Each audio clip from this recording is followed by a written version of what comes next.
Hey, my name is Chris Brennan, and you're listening to the Astrology Podcast. In this episode, I'm going to be talking with Catherine Urban and Randon Rosenbohm, and we're going to be talking about the meaning and the characteristics or traits of the zodiac sign Libra.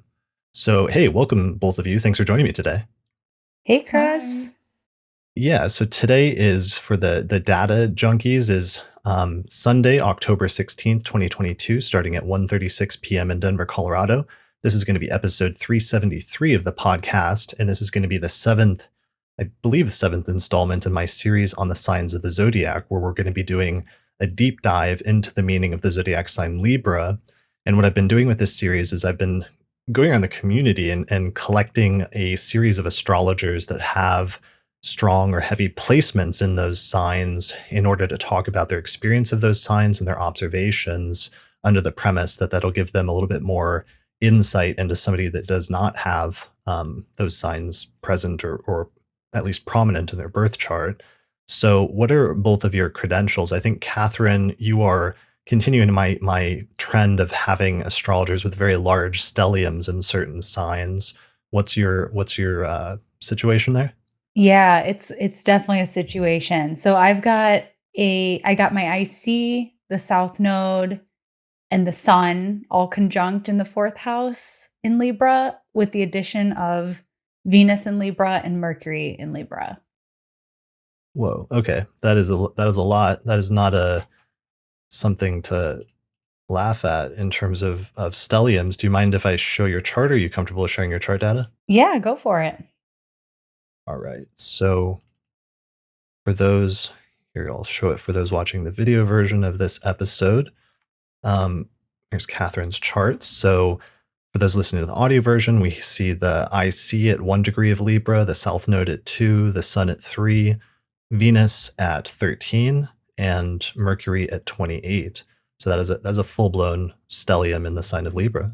Yeah, proud to have Venus there as my one domiciled planet. So grateful for her. Nice source of strength. All right, Randon, what about you? What's your Libra credentials? I've got the Sun and a diurnal chart. So I'm a day chart with the Sun in Libra and Jupiter as well. And it's in the 10th house, depending on the house system. So not as stelliumed out as Catherine, but I have 2 planets. What's your birth data again? October 5th, 1993, 2 p.m., New Orleans. And Randon, I think you mentioned that today the Sun is conjunct your Jupiter. Yeah? Yeah, it is. It is. I think it's at 23 today. And Jupiter is about 23 in my chart. Yeah. Yeah. Nice. Also having the fun Jupiter opposition, and you have Jupiter in Aries too, I saw. So Yeah. Nice. I love that. So you have Capricorn rising and the Sun at 12 Libra and Jupiter at 22 in the 10th whole sign house. Mm-hmm. Nice. All right. Well, those are pretty good credentials. I feel pretty good about this going into it. It sounds like a strong team for our 7th sign of the zodiac, falling after the Virgo episode where we had some super stelliums. So let me start sharing some graphics to orient us for people that are just joining us now for the first time for this series. So here's a diagram that shows the 12 signs of the zodiac and their different qualities and characteristics. So we started with Aries, which is the first sign that falls after the vernal equinox or the spring equinox in the northern hemisphere. And now we're all the way to the other side with Libra, which is just after the fall equinox, which is the beginning of fall in the northern hemisphere. So in terms of stats, this is the symbol for Libra. Libra is the scales, and that's what the word actually means originally in Greek and Latin. Libra, in terms of stats, is said to be in traditional astrology a masculine or a diurnal sign. It's said to be an air or airy sign with the element of air in terms of the 4 elements of earth, air, fire, and water. And it's also said to be a cardinal sign in terms of modality and the 3 modalities of cardinal, fixed, and mutable. So in terms of rulerships, Libra is said to be the home sign or the domicile of Venus. It's said to be the sign of the exaltation of Saturn, the sign of the detriment or antithesis of, as I say sometimes, of Mars. And Libra is said to be the sign of the fall or the depression of the sun. So those are some of the basic stats when it comes to Libra, and talking about in terms of orienting us in terms of discussing what it means. Um, what is our starting point, or where do we usually start with this sign in terms of trying to talk about its qualities and characteristics, or what are some of the things that first come to mind for each of you when you start thinking of this sign? Well, usually when I think about any sign, I like to think about breaking it down, sort of how we just did. Like it's an air sign, and understanding Libra as an air sign is going to tell us so much about what Libra is about, because the air signs are the human signs. So if you look at all the different glyphs, all the different images for all 12 signs of the zodiac, there are some that are animal like, and there are some that are human like. And even though Libra is actually not a human, it's considered a human sign. And yeah, it's actually the only glyph in the zodiac that is an inanimate object, which is going to tell us a lot. Right, because it represents the scales that you like weigh two things on. Yes, but just to finish the thought about it being a human sign, so the human signs really just uh indicate that there's something really intellectual in terms of intelligence about the air signs, whereas some of the other zodiac signs might be bodily intelligences that are coming to the fore, but for the air signs there's a lot of intellectual intelligence that is really strong and really important for that sign. Yeah, that makes sense. So it's an air sign. And what about you, Randon? Where do you usually start when you think about this sign? Oh, okay. So Libra as a diurnal sign, I like to think of it as like diurnal Venus ruled sign, whereas the nocturnal Venus ruled sign would be Taurus. And so I think about it being related to the intellectual side of Venus, where it's more like aesthetic harmony in like an informational way, and not necessarily like aesthetic harmony in a totally physical way. Although, I mean, they're often one and the same, especially when related to the sun and things that are visual. I That's also really think of it, yeah, sorry, just in terms of relationships too, of course. that's a really good point that ties directly in with what Catherine was saying in terms of being a human or being an air sign. So, and this is the second of the air signs. The first time we encountered air signs was with Gemini, and there we got some of that, a lot of communication and a lot of social things coming to the forefront in terms of that archetype. So that's a good point that both of you are making. That here with Libra, we get again a return to that of more of a social and communicative and sort of intellectual in some ways dynamic.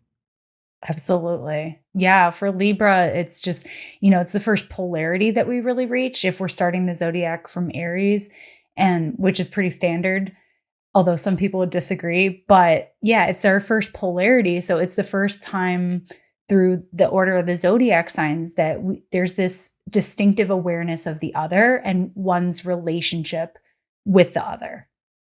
Mhm. Mm, Yeah, especially because it's the polarity of Aries and Libra, and Aries is where the sun is exalted, and then as far away from that is Libra. So that's where we have the fall or depression of the sun, right? And so I think I like to think of the sun and Saturn kind of existing in like opposite spheres, and Saturn being like as far away from you and from the sun and from the ego as possible, and that kind of signification of Libra being relationships and like other people and things that are outside of us. yeah, that Yeah. that makes a lot of sense. Just often contrasting the first sign of the zodiac, Aries, which is ruled by Mars. It's a masculine cardinal fire sign or diurnal, and then opposite to that is Libra, which is ruled by Venus, which has many contrasting significations from Mars, and is also an air sign. And in the traditional or the ancient Stoic qualities, air was said to be cold, and that's why the air signs are opposite to the fire signs that are said to be hot, so that there can be this polarity or this tension between the signs that are in opposition, where they're coming from sort of opposite ends of a spectrum. And in researching this episode, Camille Michelle Gray helped to do a lot of the research, helped me to sort of prepare for this episode. And she tried to compare some keywords for Aries and to contrast those with some keywords for Libra. And I wanted to read some of those really quickly because I thought it was a good sort of starting point to lay a foundation for some of the sort of tensions between them, but also how they're sort of two sides to the same coin. So Aries, a keyword for Aries is I, and the keyword for Libra is you. Keyword for Aries is independence, opposite to Libra, which can be interdependence. Aries can be that you can go faster alone, whereas Libra might say that you can go further together. Aries is hothead, Libra is cool-headed. Aries is direct. Libra tends to be a little bit more indirect. Aries sometimes can signify things like war, whereas Libra contrasts with peace. Aries can be more like my way or the highway, whereas Libra can say, why can't we all just get along? Aries is brash, Libra is charming. Aries is lone wolf, Libra is collaborating. Aries is the agitator, while Libra is the diplomat. Aries is selfish sometimes, while Libra can sometimes be more selfless. Aries can sometimes indicate things like autocracy, whereas Libra might indicate democracy. Aries can be more self-sufficient, whereas Libra can sometimes be more codependent. Aries can be more demand, whereas Libra might be more defer. And Aries, as a keyword, may be to do what scares you, versus Libra might be more to do what pleases you. Although that brings up some interesting things in terms of the contrast between Taurus and Libra. But yeah, so that's maybe a starting point for talking about that opposition between Aries and Libra and some of those contrasts that both of you were talking about. Mhm. Yeah, and I love what Randon was saying about the sun being exalted in Aries and being in its fall in Libra. And just to bring that into like the seasonal understanding, because Western astrology was developed in the Northern Hemisphere. So part of what informed these ideas was what was going on in their immediate environment. And with Aries, with the sun increasing in light in Aries and bringing warmth, it was simultaneously making the days shorter and colder in Libra, which is Saturn has that association with cold. So just to bring that connection in more with Saturn there, having its exaltation in Libra, but having its fall in Aries. So that's part of the rationale behind that. Also thinking seasonally, if it's warmer, you kind of can be more independent, and if it's colder, we kind of need collective and other people to help us get by, I think. Totally. That's a good point. And also the contrast is the increase of the days, where in both signs the days and nights are equal around the time of the spring equinox and the fall equinox. The days and nights are exactly the same length, but at the time of Aries, the days start getting longer, so the daylight starts kind of winning out, and there's like an increase in that. And that's one of the reasons why the sun gets exalted in Aries. Whereas at the fall equinox, they're equal, but the nights start getting longer, so the nighttime starts winning out, and that contrasting nighttime force starts becoming more dominant than the daytime force. And I think that's the other reason why the sun is said to have its fall or depression in the sign of Libra, whereas Saturn, which is the darkest and the slowest of the visible planets, is said to be exalted in Libra. Mhm. Yeah, and something that's kind of fun that I really like about just they say that on the equinoxes you can balance an egg. It's like the 2 days of the year that you can balance an egg, and Libra being the sign of balance in the scales. It's pretty neat. You should try it sometime. Right. Have you tried it? No. Yeah, But I should. Yeah. So balance, and sometimes one of the themes that comes up with Libra is wanting to balance the scales when things become unbalanced. And I think that's one of the ways that the contrast is set up with Aries, because Aries will sort of dive in head first and will go it alone and will sometimes act as that disruptive influence that shakes things up. But sometimes Libra's tendency is to want to rebalance things or make them more even or equitable again when something's been unbalanced. Yeah, I was thinking about this today actually, and how like sort of bringing in the quality of Gemini, and how Gemini is really good at juggling a bunch of different things at once. As personally as a Libra, I'm not that great at juggling. Like I can, but where I strive to bring balance in is, for example, like my homework life balance. I try to bring in balance like as a whole. So it's not so much of a juggle. It's really trying to say like, okay, I've been working too much. Now I need to bring in some play, or I've been playing too much. I need to focus a little bit more. So I think Libra's trying to bring in balance in that regard is important. Mm. Yeah, that's a really good point. So balance, and what are some of the other ways? Because we've talked about how uh, it's more Libra is more of a social sign, and sometimes having social decorum or social balance can be very important to Libra in some ways, right? Oh, yeah. Yeah. I mean, Libra is ruled by Venus, and Venus, as we know, is a sign of creating harmony. And Venus is also is connected with relationships. So relationships are a really big deal for Libra. And something that Libra tends to be really good at is reading the room. Libra can Mm, just like has a way of picking up on social cues that maybe um, don't come as naturally to other people. And Libra just has this natural understanding of, like when it's someone else's turn to speak, for example, or like Libra tends to be conscious of like not sucking all the air out of the room. And Libra also, just like if we're using like an example at a party, like Libra knows how to work the room. Libra knows how to like talk to everyone for a little bit, and knows how to like mingle and socialize. mingling. That's a really good Libra keyword. yeah.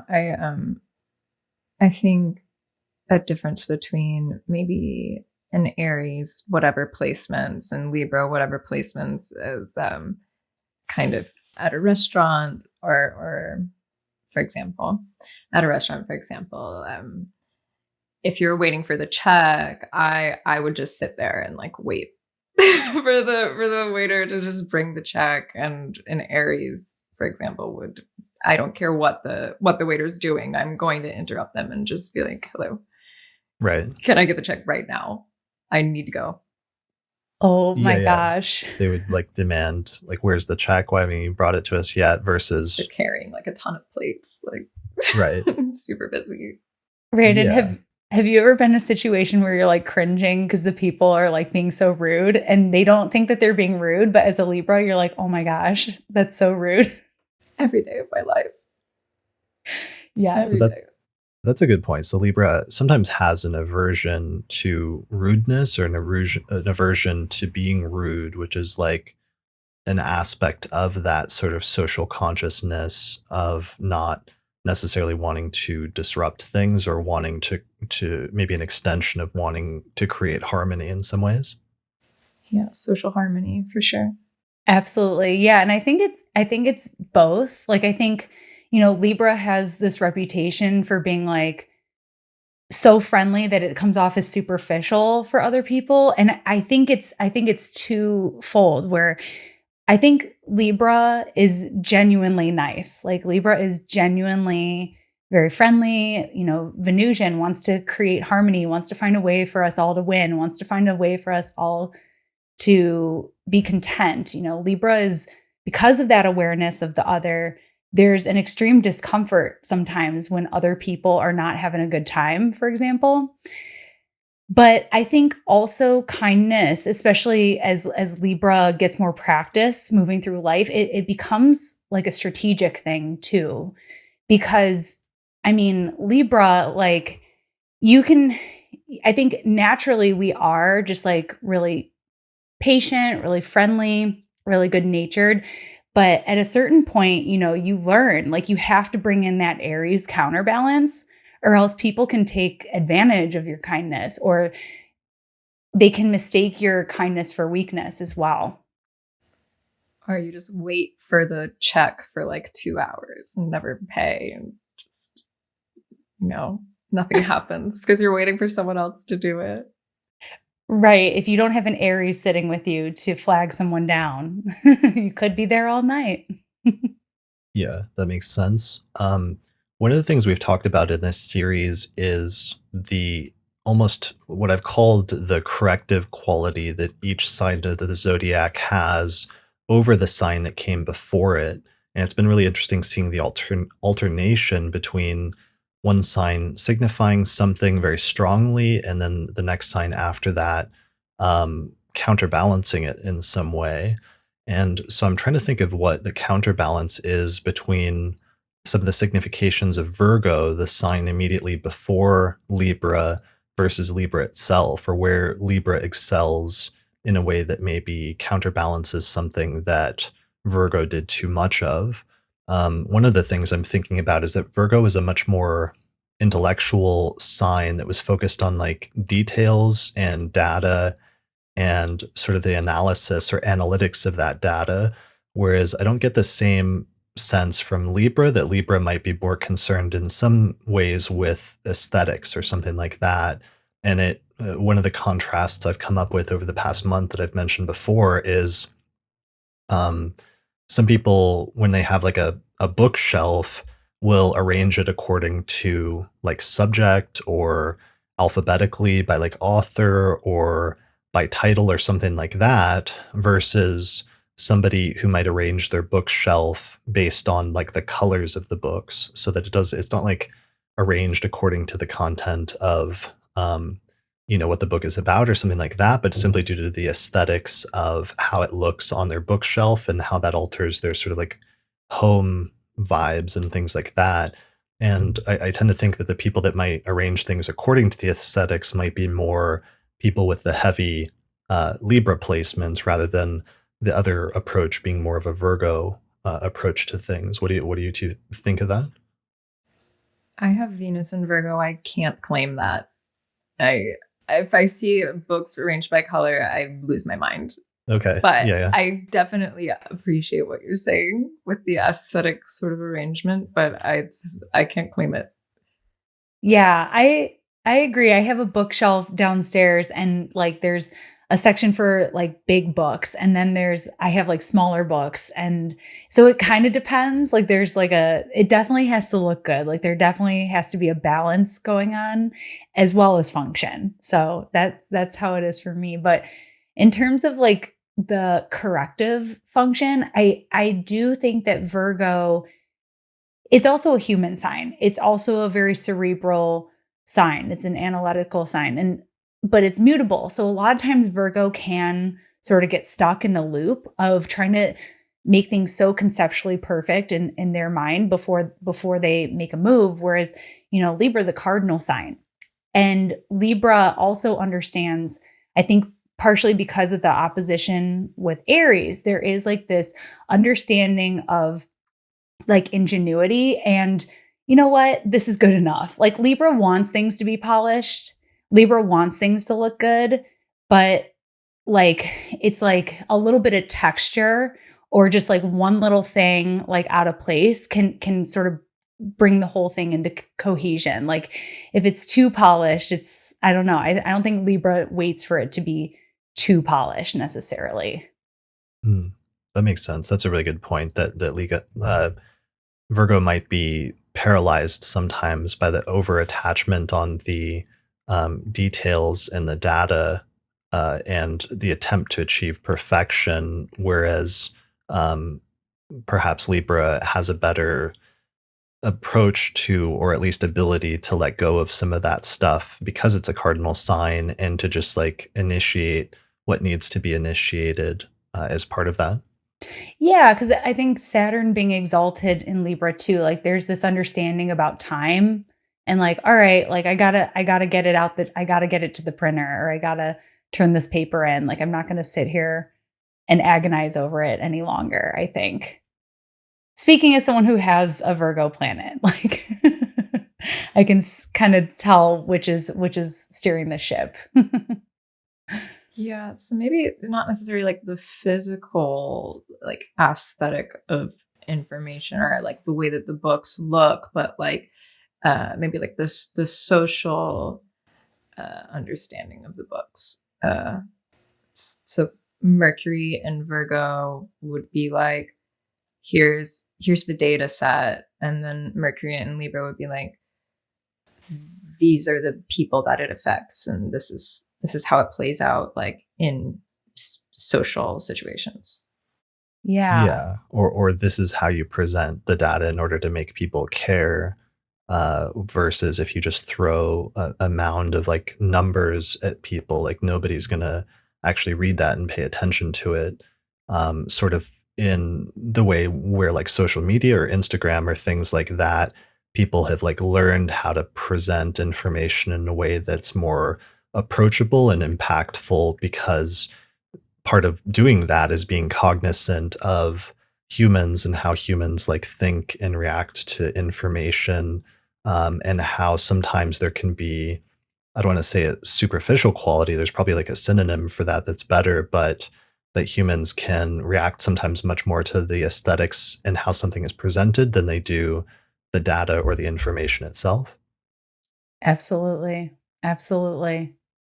Yeah. All right. So that's bringing out some of the Venusians or the creative side of Libra, some of the social part. One of the things that often gets mentioned is that Libra, in that way, socially can be very charming, and that there can be like a very positive, like charming side of Libra.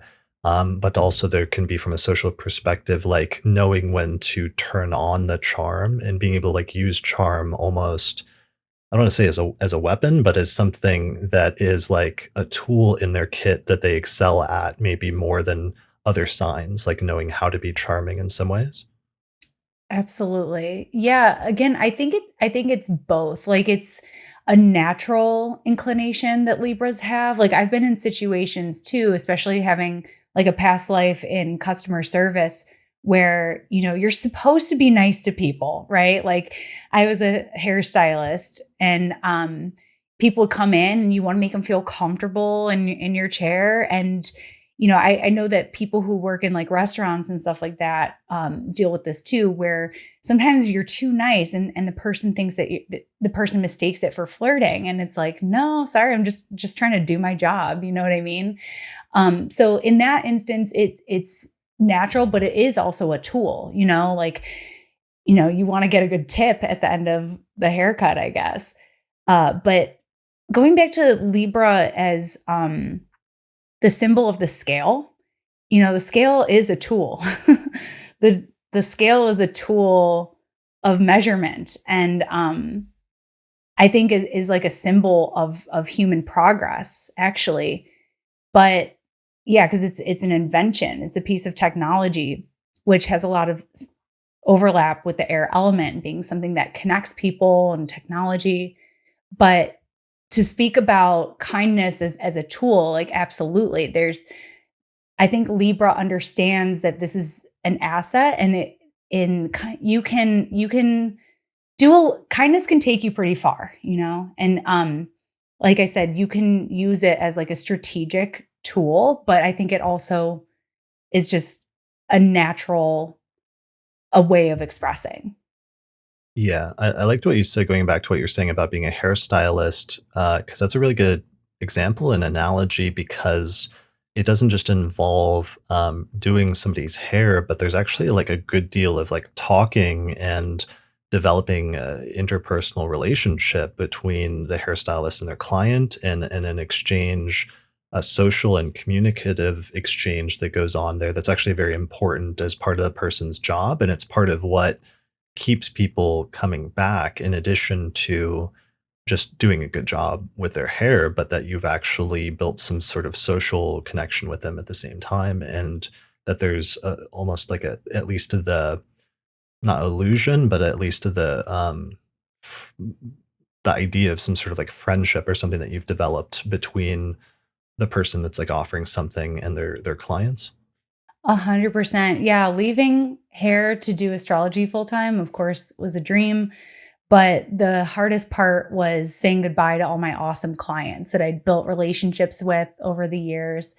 And I once worked at this small salon, and over half of us were Libras because, yeah, it is a sign that tends to do well in the beauty industry where you're socializing, you're interfacing with people, and you have to have like an understanding for like color and placement and form. So going back to like the design and the aesthetic elements of Libra too. Right. Sometimes instead of using Astro Databank, which is an amazing resource with just the interface is also incredible, I'll be lazy and use famousbirthdays.org or whatever website it is. And I went to see famous Libra artists. And I mean, their data is like what, I don't know, has to do with very, very, very right now contemporary famous Libra artists. And most of the famous Libra artists were makeup artists and these sorts of bloggers or vloggers that do makeup. And yeah, I think working in like the sort of cosmetology field is pretty Libran. Yeah. And I think anything to do with like design, like yeah, like whether it's home decor or whether it's like digital design that people do, I think Libras tend to do really well in that area. Just working with color and the balance of color and just understanding how like the big picture and how everything sort of works together cohesively. It's something Libra just naturally has a knack for. In fact, something I get a lot of good feedback on, and it's not something I necessarily go out of my way to do. It's just part of what makes my work more enjoyable is people like the colors I use or like the imagery that I use when I'm sharing like astrological content. And it's just something that I'm just naturally drawn to. I like color as a Libra. And yeah, it's just, and I see that a lot with my astrology clients too. Like if I'm reading for someone and they have like a really strong Venus placement, their background is colorful. They have some like color, they have a lot of color going on despite like the trends right now, which are like very Saturn, Capricorn, Aquarius, which has been like those gray tones. Yeah, pretty bleak. Things that are designed to look like hotel are sad to me. Yeah. It needs color for sure. Maybe when Saturn goes into Pisces, we'll get some color back. Ooh, yes. Well, it's interesting how I was watching a video recently on like interior design and how interior design trends change and shift from decade to decade. And one of the things they were emphasizing is how there's certain things that are trendy now and that are really popular, and like a lot of people will take part in that trend and like take design elements to decorate their home from and copying that trend. But then he was warning about what trends will stick around versus which ones will look totally dated in like 5 or 10 years from now that you probably don't want to do. And it was interesting, the idea that sometimes fashion or design trends come in and become really popular for a time, but then eventually when something becomes too popular, there's something that rises up against it as a counter trend in order to push back or reject against that. And it makes me think of some of that Libra-ness at the same time. Yeah. Yeah. It's I'm always thinking like a Sun Saturn sort of opposition. And I do think Libras and Aquariuses are kind of usually, because of the Saturnian nature of being like on the pushback of the trend cycle, they often become like the initiators of the trend itself. So, like Avril Lavigne, for instance, everybody was kind of, I don't know, I was really young. Everyone was like wearing like skate shoes and like ties, or I don't know. They become like kind of mall trends as well. Like Bella Hadid somehow made like a what, the hair clip, just like a hair clip. Yeah, the claw clip. Yeah, like she somehow made that a trend, even though it's been around forever. Or like, yeah, even like headphones over the ear, like headphones with a wire, like just really mundane things like skate shoes or whatever that become trendy because like some famous Libra is like, this is great. This just trickles down. I like that. That's a great combination then of both like the artistic Venusian side of Libra, but also the cardinal side, and that idea that cardinal signs, like Catherine was saying earlier, they tend to initiate things. So in a Libran context, we're sometimes talking about being like the trendsetters and the ones that are like leading a trend or like know what's trendy or are very conscientious of what the current trends are. And you mentioned Avril Lavigne, who's famously a sun sign Libra, and there's another famous sun sign Libra, which is Kim Kardashian, who has the Sun and Pluto and Saturn in the 10th or 11th whole sign house with Sagittarius rising in a day chart, and is very much involved in things like beauty and fashion types of things, and also being on top of different trends and different social media trends and things like that. Kind of setting a lot of the trends and a lot of just what we see in everyday fashion, I think, is really strongly influenced by Kim Kardashian. Libra knows what looks good. Libra knows what looks good. And maybe has an eye for what looks good that's up and coming, and maybe a tendency to jump on that, and know how to maybe execute it or do it well, which might be another part of the Saturn type thing there, because Saturn usually tries to do things well, is an interesting thing about Saturn. So it's interesting Kim Kardashian also having Saturn in that sign. She also has Saturn in Libra. Yeah, that's what I was saying. She has Saturn in Libra and the Sun and Pluto in Libra. Jeez. Yeah. So okay, so those are really good, and we're focusing on some of the aesthetics, beauty, social media trends. Being trendsetters is a really good thing. There's also, though, we've talked a little bit about the social component of Libras, and sometimes that can be a major factor as well. One of the more famous Libra sons recently is AOC, who we have birth time for, and that was one of the chart examples that Camille Michelle Gray pointed out to me, who is, a politician and an activist that pushes for more progressive and sort of inclusive policies on a local and on a national level. And that might be, an interesting additional variation of some of those archetypes that we're talking about in terms of social consciousness. Oh my gosh, yeah. Libra is the sign of the politician, basically.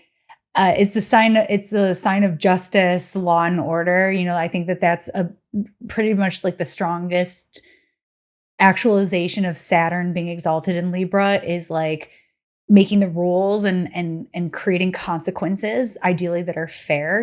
We think about astrology and how it was developed, and the ancient Greeks really just like brought astrology, they coalesced it into the system that we still work with today. And they were like one of the, I want to say first, but one of the oldest societies that we can look at as democratic. And yeah, and like Libra being like the sign of the scale and fairness.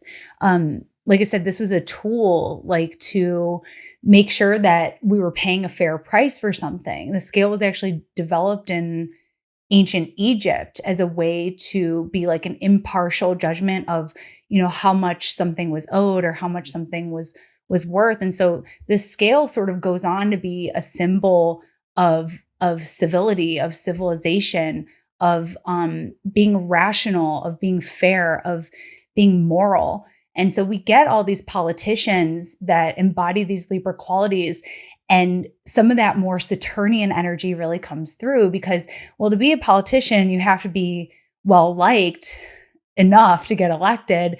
But there is something more like of that iron fist and the velvet glove quality that a lot of politicians have. So AOC is one, but there are so many others. There's like Margaret Thatcher, Bill Clinton, Jimmy Carter, the Bushes both had Libra placements. And right now, Vice President Kamala Harris is a Libra sun too.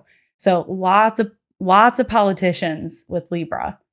Let me share her chart really quickly. So there's Alexandria Ocasio-Cortez, who has the Sun, Mars, the midheaven, and Mercury all in Libra, and it's opposite to the Moon, which is in Aries, because she was born just about a day before a full moon.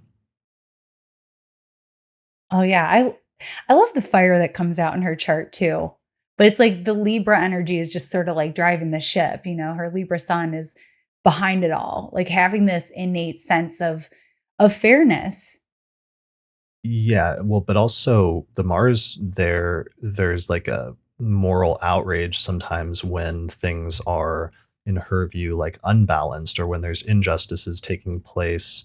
She's very forthright as a Sun Mars or a Mercury Mars conjunction about like calling stuff out and pushing back when there are especially like social or political injustices taking place. She seems very like forward about um saying what she thinks about those things, even if it's like not super polite or what have you.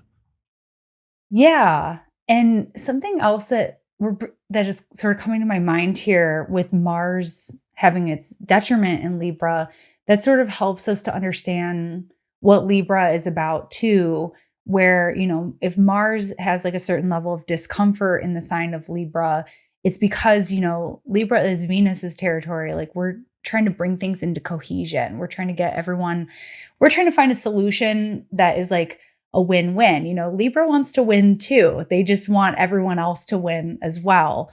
But yeah, with Mars in Libra, I think it's actually a wonderful place for politicians because typically as a politician, you can't do that sort of like Mars and Aries go for the gullet type thing. Like you have to have like an art of delivery. There has to be like maybe in like a very polished way of confrontation.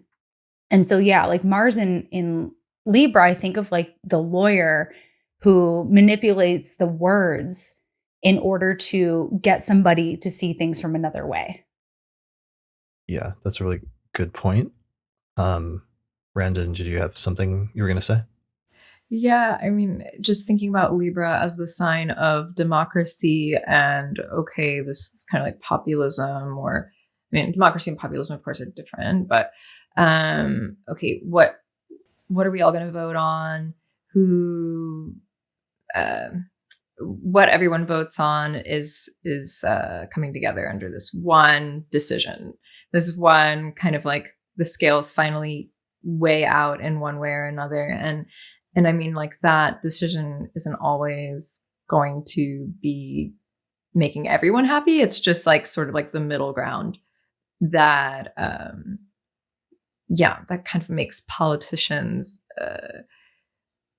often like a scapegoat or whatever for people's frustrations if the democratic choice doesn't go their way. But yeah, I mean, I think democracy is not always exactly fair. And I think Scorpio, right, would add like maybe like a sort of emotional like finality where like justice, right, and in Libra's court wouldn't necessarily mean total fairness, or not necessarily fairness, but closure. Like you can have a final jurisdiction on something and just never feel closure because it's just impartial justice. It's done with a scale. These are the rules, and it's not going to make people happy all the time. So I think democracy is actually really a controversial topic, and I think that's also why Libras catch a lot of heat. And also there have been like a lot of Libras that are just controversial or not everybody's cup of tea, because democracy and fairness isn't going to make everyone happy. Yeah. So going back to what you said, Catherine, I think one of the issues with Mars in Libra is, when Mars is in its own sign of Aries, it's like handed a sword and just said, "This is how you accomplish what you want to do." Whereas when Mars is in Libra, Mars is handed like a bouquet of flowers and said, like, this is your tool to accomplish like what you have to do. And that's like not the weapon that Mars is like used to wielding most of the time in order to get things done. It's used to like, being able to cut and slash and like hack its way towards its goals. But with Libra, it has to use something else, has to use other tools like charm or persuasion or words or negotiation and social contract and offers of diplomacy and things like that, which can, be effective things to do in order to accomplish goals, but it's much different than how Mars is like normally inclined to act. Yeah, like it would be so much more efficient, Mars and Aries to have this sword and just go out there and take what you think you deserve, but you're going to make some enemies in that way. And Aries like as an archetype might be more comfortable doing that, whereas Libra, they're not comfortable doing that. And also it's a strategy. It's a very strategic thing. So I have this book and it's called The 48 Laws of Power. And there's like this whole section about, it's like a bestseller. It's such a Libra book, I think. It is such a Libra book. It is such like a Mars and Libra book because Also, or why do you both say that? It's Robert Greene's famous book, 48 Laws of Power. yeah, it's like the art of strategy. So like there's a story in there, for example, about like this emperor that comes to power, and it's pretty normal for them to just kill everyone who opposed them. So instead, he does this strategy where he instead hires them to work closely with him, and they know that he's saved their lives, so they're like actually more loyal to him. So it's like strategy. I think too, there was a story about the Trojan horse and how, during the Trojan War, it was like a 10-year war, and the armies were both like evenly matched. And so they were just killing each other. Like everyone was just dying and no one was making any progress in the war. So that's why the Greeks were like, well, let's send them a gift. Let's build this little horse. And it's kind of like a Libra thing where it's like, here's this pretty horse, like put it inside of your walls. And then, Mars and Libra comes out and slaughters everybody. And they won. But like the issue that the Greeks had was they were like, this isn't manly enough.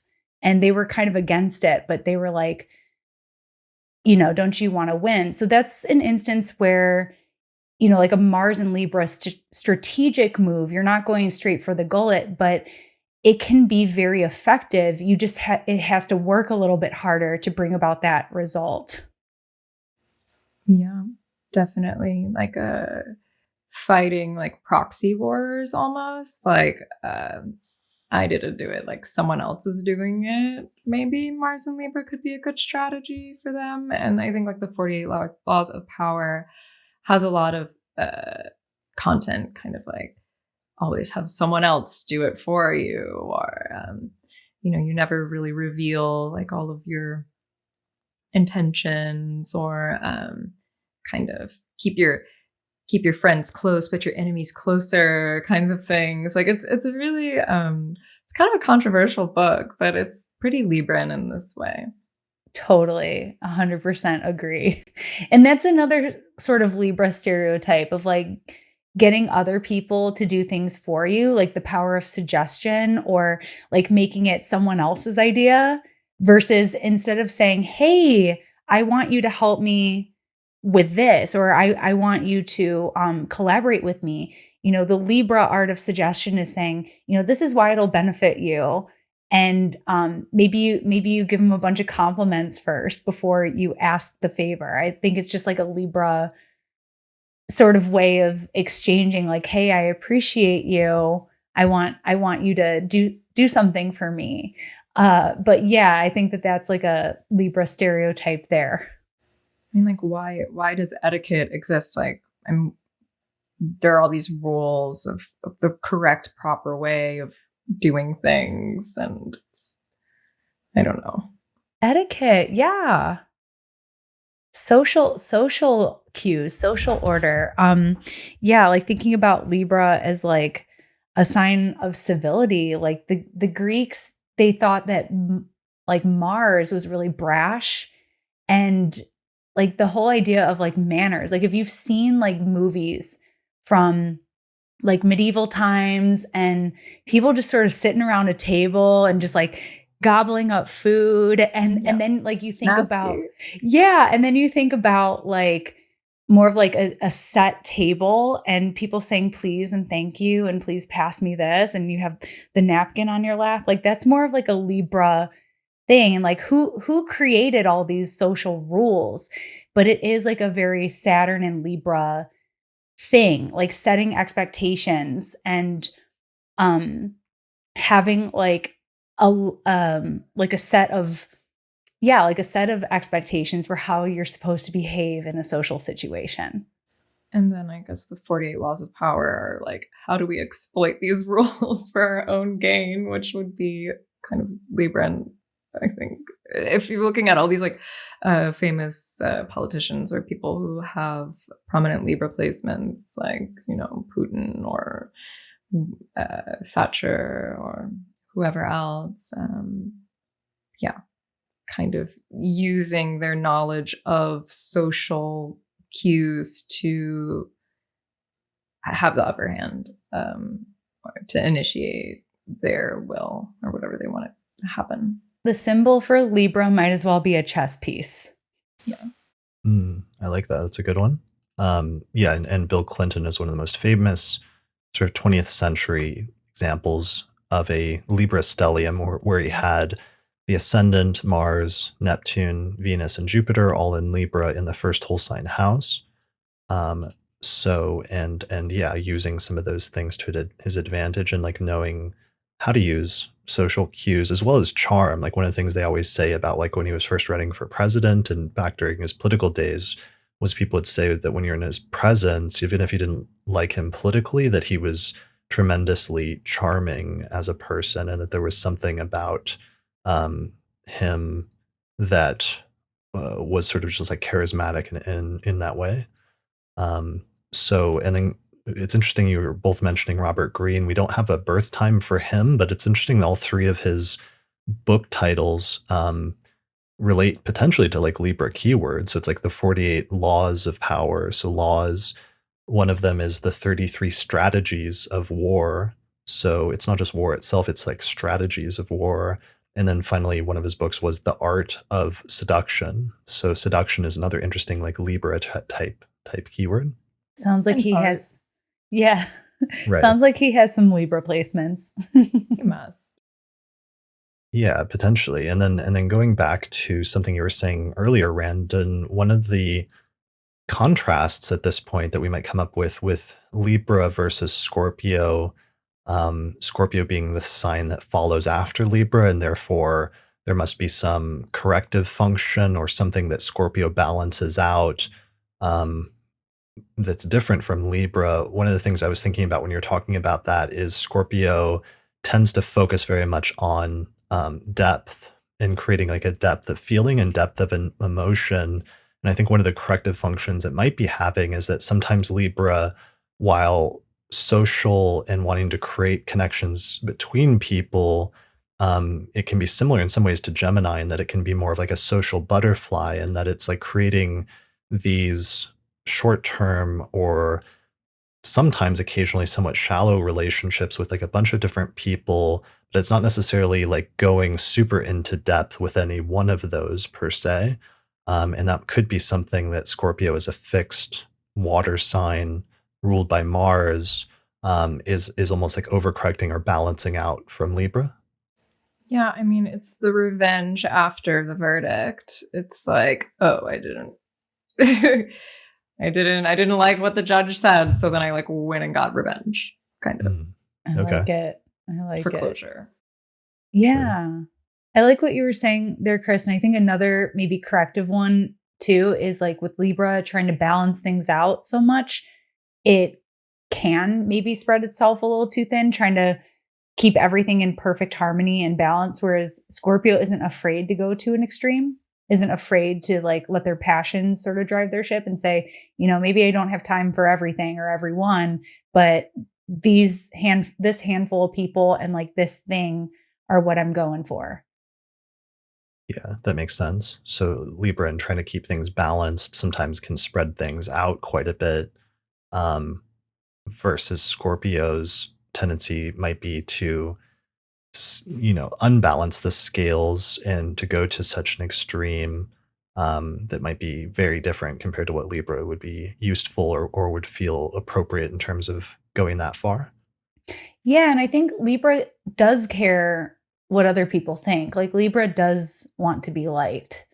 And maybe, I don't know, maybe you could answer, Chris, because you're a Scorpio. But yeah, it's like, I don't know if Scorpio cares as much as Libra about what people think of them. Yeah, I think, well, one of the funny contrasts that immediately makes me think of is like the somebody that has a lot of Scorpio placements and has like, let's say, like a goth aesthetic, which let's say most people might find like off-putting or something like that, or that Libra might find off-putting, but that Scorpio almost like revels in that, in doing the thing that seems odd or strange or dark or morose isn't the right keyword, but something sort of in that sort of general field, and that's also very contrasting with Libra, and it's more sort of harmonious aesthetic inclinations. Definitely. Yeah, I think that that's one of the criticisms against Libra is because Libra does care about presentation and of course, like understanding how things are going to be received or perceived, that can be an asset for Libra. That can be something that is strategic for them in that cardinal sort of, yeah, they're cardinal like Capricorn, like that climbing sort of way that Libra does care about.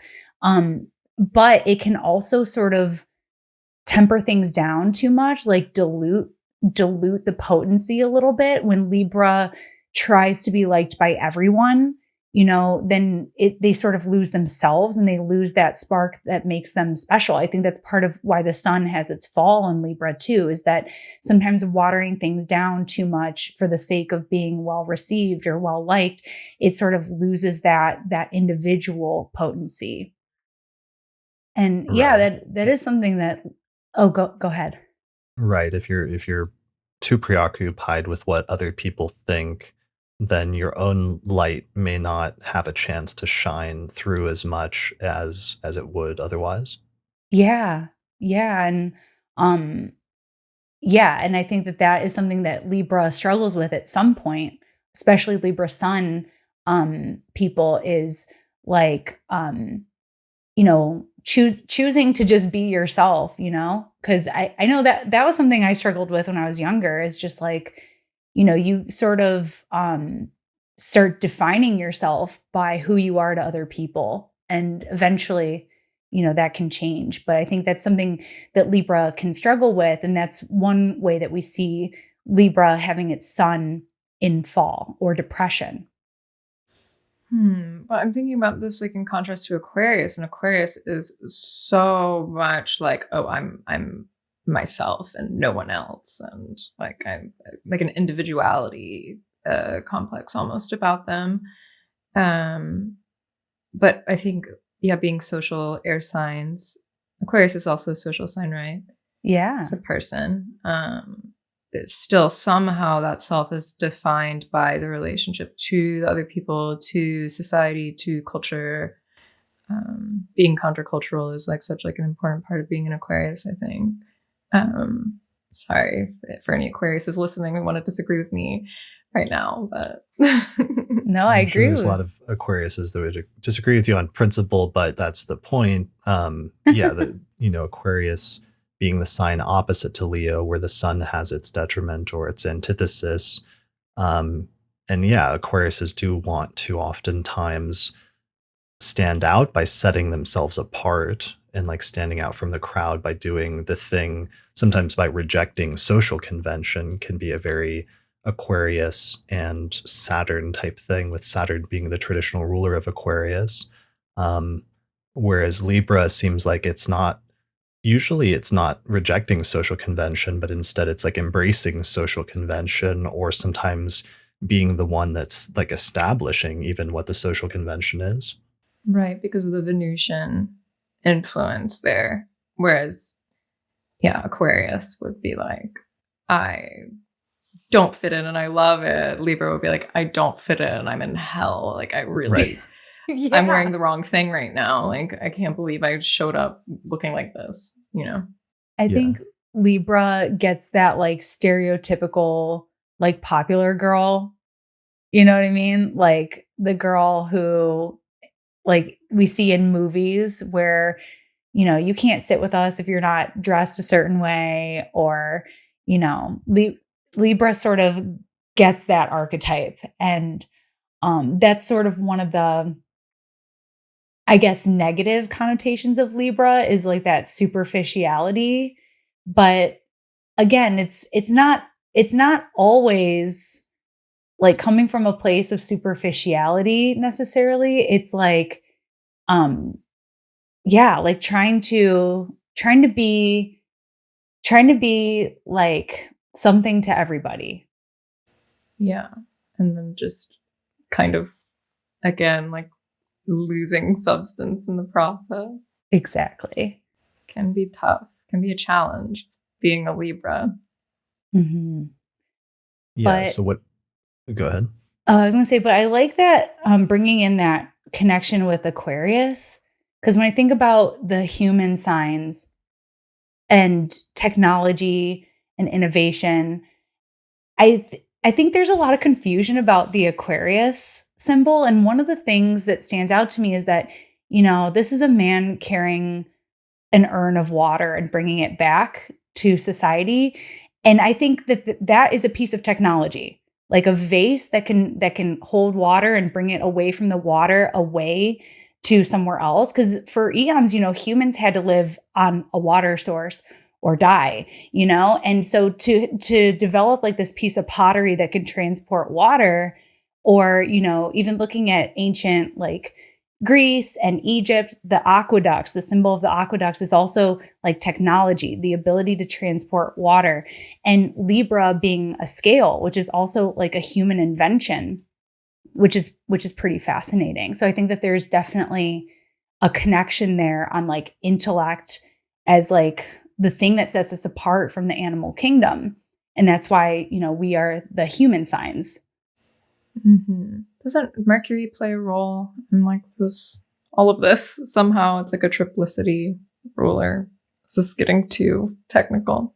No, I think that connects all three of the signs that we're talking about, because it's one of the things we do in this series is, kind of do what we've been doing, which is like talking about the sign and its qualities in its own terms, but then also by comparison with similar qualities that other signs have, or by contrasting different qualities that the sign doesn't have.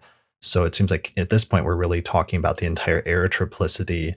And that's a good point that both of you are making, that all three of the air triplicity signs, there's almost there's like a technological component of like using technology as a tool in order to establish or accomplish different things. Yeah, to like advance society in some way. Like, going from like like I just think of Libra as being like the social order, that's sort of advanced civilization, and then Aquarius being like the infrastructure, like being able to take that and apply it to like a system or a society. Um, so yeah, definitely social awareness is like a huge thing for the air element for sure. Yeah. And I feel like Libra kind of, if we're thinking about like the zodiac images, what is Gemini's tool? It's like once we hit Libra, we have the scale, and then with Aquarius, we have a vase. But Gemini they have relationship between people. They have each other. It's like, I feel like once we hit the cardinal air sign, something happens. We're doing something with it. We're doing something with the air. Yeah. Whereas before with Gemini, the first air sign, there's really just kind of like the element of air itself. I don't know. The curiosity. Or just words. I mean, Gemini sometimes is words, is what it has, both as a good thing as well as sometimes as a bad thing, that sometimes all it has is words. Yeah. And I think there's just like this curiosity tinkering component with Gemini of like, hey, let's find out what this does. And that might lead to the later inventions later in the triplicity. Right. Like, what does it actually mean? Like, what is this word versus this word? The relational kind of quality between words. And then greater than that would be Aquarius. It's so funny that this is the Libra episode and we're just talking about the relationship of Libra to all the other signs. Right. We're very concerned about that. Yeah. Well, Libra is the point at which you really fully start to realize that something only exists sometimes by comparing it in relation to something else. And if there was only like one thing that ever existed, you almost wouldn't know or wouldn't have the same sort of existence because there would be nothing else outside of it to compare it to, relatively speaking. And everything, maybe that's a good keyword for Libra, is that everything in the world is relative to something else, and keeping that idea of almost relativity in mind in many different levels of existence might be almost something that's inherent to Libra as a core concept. Yeah. And Libra is like the mirror, being like the first opposition through the zodiac. And I want to say it was Christopher Renstrom who mentioned that, like Venus, if you were to hold it, it looks like a mirror. And I thought that was really cool. Yeah. I think I heard that from him. The glyph or the symbol for Venus, you mean? Yes. And how, thinking about Libra as a relationship related sign, and how our relationships are the most intimate mirrors that we have, like you have a better understanding of yourself or ideas, even like in conversation with another person. And I think that that's something that Libra really cares a lot about too, is what other people think about something. Like Libra really cares about other people's opinions, not just for how that reflects on themselves, but for getting a better understanding of anything. Libra likes to understand what other people think about something, because it's more information. And Libra being an air sign, I think that's something that's really overlooked about Libra, is that a lot of them are really brainy and really, really like nerdy Libras, actually, and just like wanting to learn, wanting to understand, and understanding someone else's position on something can sort of broaden your own conceptual understanding of something. It's where we get the both sides isms of being a Libra, the devil's advocate kind of stereotype. Well, I mean, personally, I'll have these kind of extreme ideas. I have Mercury Mars conjunction Scorpio, and I'll get like really way ahead of myself with some things, and then I need to talk to someone about it. And then as soon as I have like someone else to like consider these things with, I'm able to like dial down the intensity of my ideas and rationalize things a little bit better. But it's a constant back and forth with being a Libra, I think, and trying to figure out what the truth is, but it is all relative, of course. Totally. Yeah, Libras love talking things out, especially Libra moon. Like they need to talk it out. And it's so funny. Like I hear this a lot about Libra placements about how they quote talk about nothing, but we need to talk things out because we need to explain and like validate like our line of thinking about something, whether it's an emotional thing or whether it's an intellectual thing. We like to talk it out and hear someone else's like take or perspective because it makes our own more well-rounded. Yeah. And it helps us to make sure what we're saying and thinking is real as well. I think it comes from like the fallen sun, right? Like, okay, it's real if someone else thinks it's real, it must be real. But I mean, talking about nothing and thinking about nothing or whatever people say about Libra, I think has to do with this thoughts about thoughts, this sort of like meta-ness to being a Libra, where I, in part of my research for Libras, have looked at philosophers that have Libra sun or influence, and a lot of it is thinking about thinking, and I guess the social implications of certain ideas, which can become like a black hole of ideas, because if it's too meta, it can sound like it's about nothing. It can sound like it cancels it out. It's mind-blowing. Yeah. That makes me think of like the political thing about the both sides kind of issue, or people that say like, you know, both sides are doing that, or can see the pros and cons of both sides. And sometimes that could lead to like whataboutism, or almost like a paralysis of assigning truth or blame to either side if you can see both the sort of issues with both sides too much, that you're unable to, that you almost like balance them too much and refuse to acknowledge the issues on either side in some way. Yeah, stagnation. That's it. Yeah. So Saturnian, right? Right, of just like sort of paralysis at that point of not being able to do anything because there's the possibilities on both sides are just balanced out too much in But some Libra's ways. still, I'm sorry, Libra's still a cardinal sign. It's like, oh, nothing's happening, nothing's moving with this debate, but something comes of it. Just might not be so apparent, right? It's like a power move. Yeah, I think Libra does like have this reputation for being indecisive and defaulting to being agreeable. Like, I don't know, what do you want to do? And that can be true. Like if Libra doesn't have like a strong opinion or like end goal, like then we really don't care. We really don't care, right?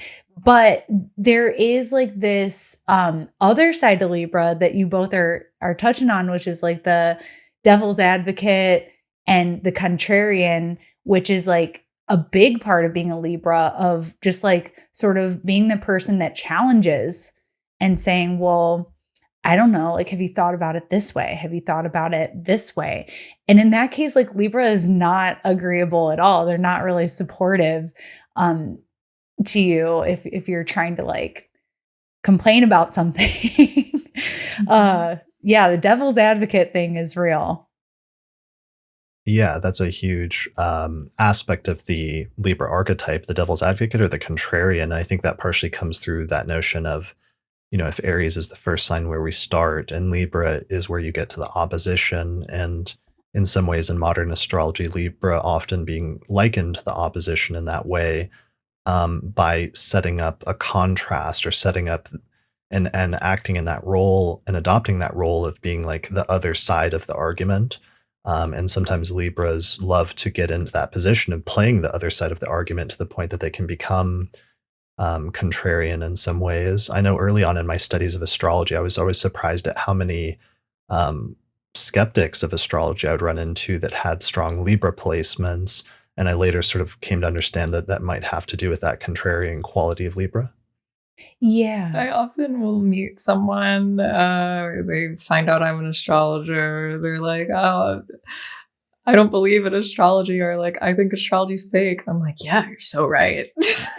Just like, you're right. Like, yeah, astrology's bad. We'll immediately like just agree with them, even though I obviously don't believe that. I think that's a little of your Gemini moon too. It's like, let's mess with them here a little bit. Yeah. Or I actually do see, they don't just say that simply. Like, maybe they'll say something like, oh, like how people on Tinder will not swipe me because I said that I'm a Gemini. I'm like, you're right. Those people don't know astrology.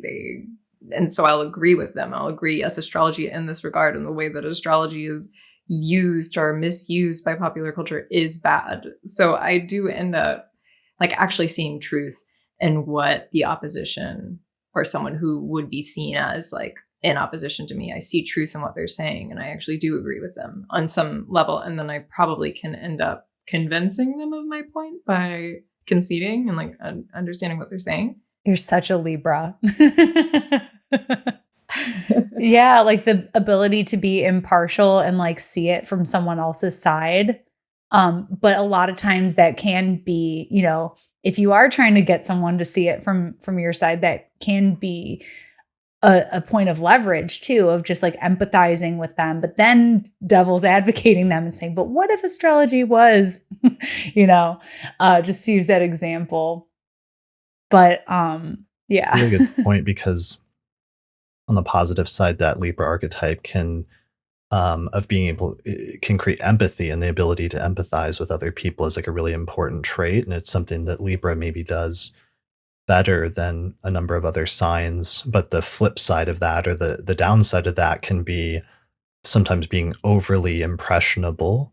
Or you have that scenario, like I'm thinking there's like a couple of recent people where this is actually a common accusation against them, which is true, which is, for example, like Joe Rogan on his podcast, oftentimes whatever the last person said to him, like he'll adopt that as like what he thinks is true.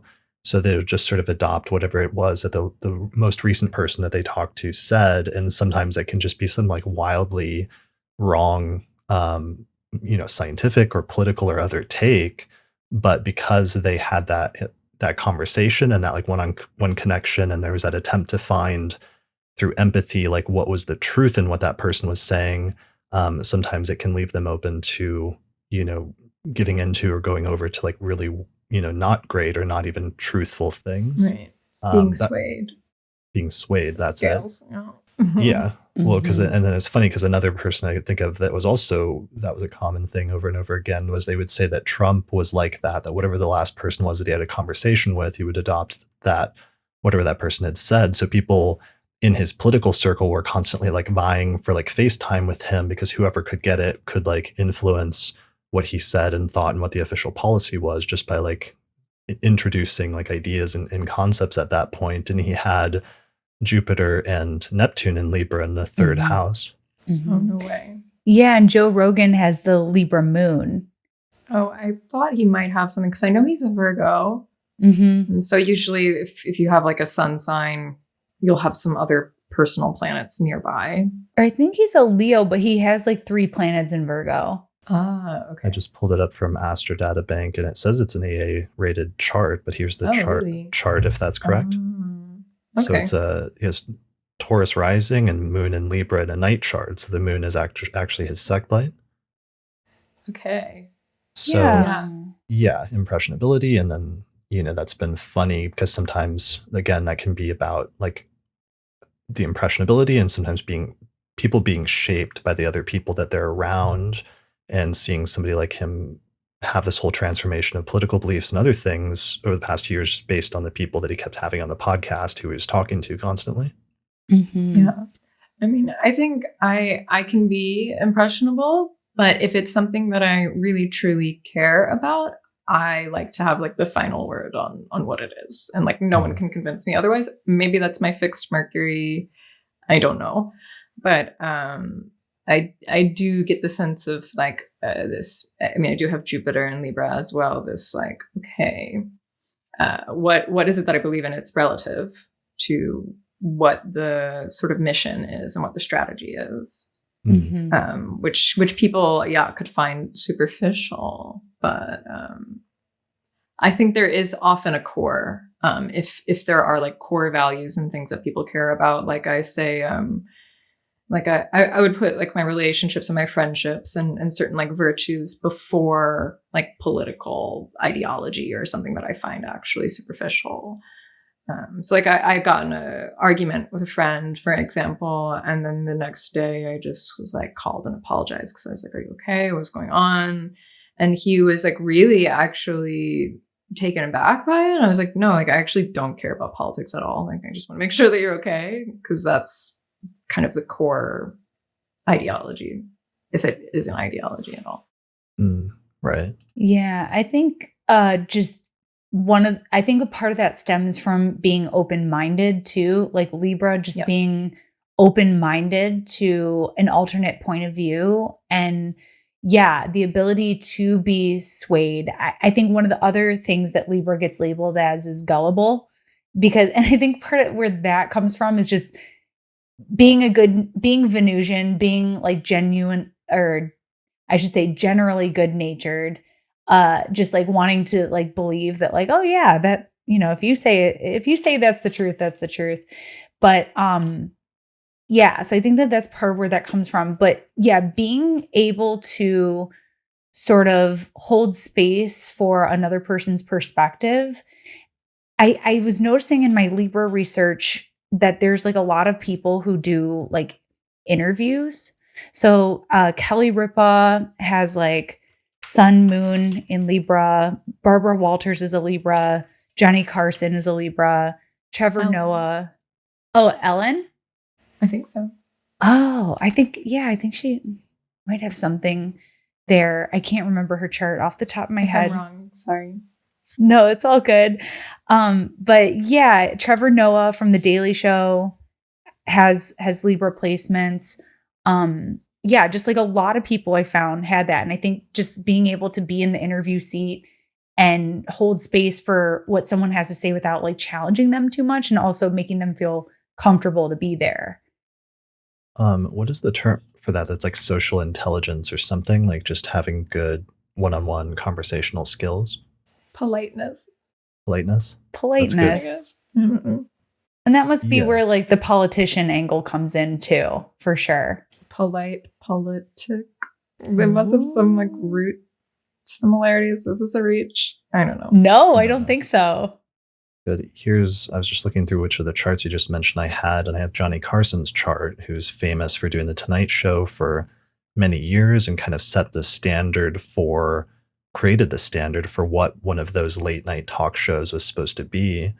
And that's such a good example of like sitting down, the guest, he's got his desk, and then the guest comes, they walk in and they sit down on his couch, and then they have this short back and forth conversation. And like Carson's entire job is just to be funny, but also charming and engaging, and to interview and draw out what is best about the other person through a series of questions and what they're trying to talk about, and to make it seem interesting but also like quick. It's not like a long-term thing necessarily. There's a certain like set of parameters to it that you have to operate in.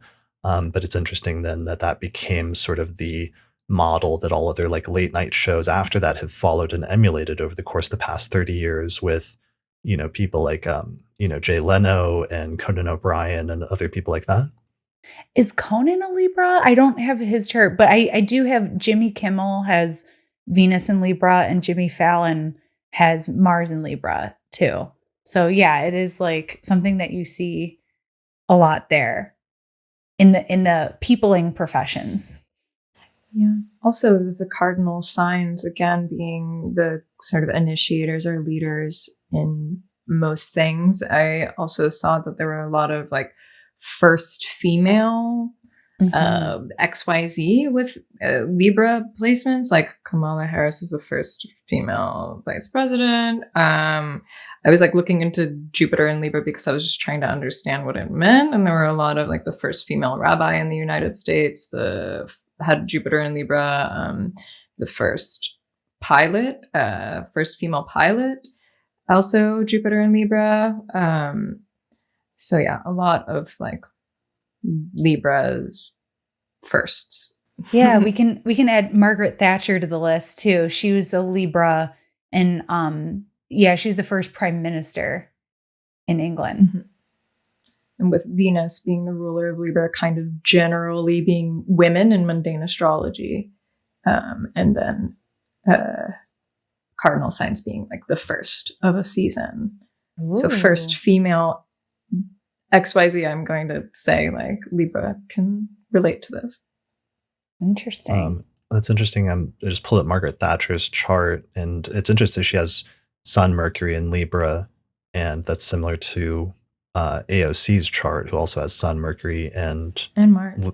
And Mars. Sorry, that's Sun, Mercury, and Mars in Libra. So it's a similar stellium. Yeah, I think Putin. Well, we don't have good data for Putin. Data is so dirty data. Yeah. That would be an interesting first, though, if there was a parallel between, the Margaret Thatcher chart, and some people have speculated about whether, in the long term at least, if Alexandria Ocasio-Cortez isn't a candidate for somebody that might run for president, or perhaps even become first female president at some point one of these days. Yeah, that makes sense. Yeah, so we'll see what the future brings in terms of famous Libras. And becoming first at different things. Why don't we start talking about some other contrasts between different signs, since I know we're about 90 minutes into this, so we probably have about 30 minutes left. Here is back to the signs of the zodiac diagram. We've talked a little bit about the contrast between Virgo and Libra. We've talked a little bit about the contrast between Scorpio and Libra. We've talked about the 3 air signs, Gemini, Libra, and Saturn and Aquarius. Speaking of that, actually, you mentioned Conan O'Brien, Catherine, and he's not a Libra. However, he does have 2 very prominent placements in Aquarius, which are the Moon and Saturn. And he released a video just a few weeks ago, like a podcast episode, talking about how he became the host of the late night show of a talk show suddenly during his Saturn return in Aquarius 30 years ago. And now 30 years later, he stepped down during his second Saturn return. He stepped down from his position hosting late night television shows, and he's transitioned into podcasting, and his podcast was bought by like a major podcasting company. And now it's been expanded into this whole thing with a whole line of different podcasts.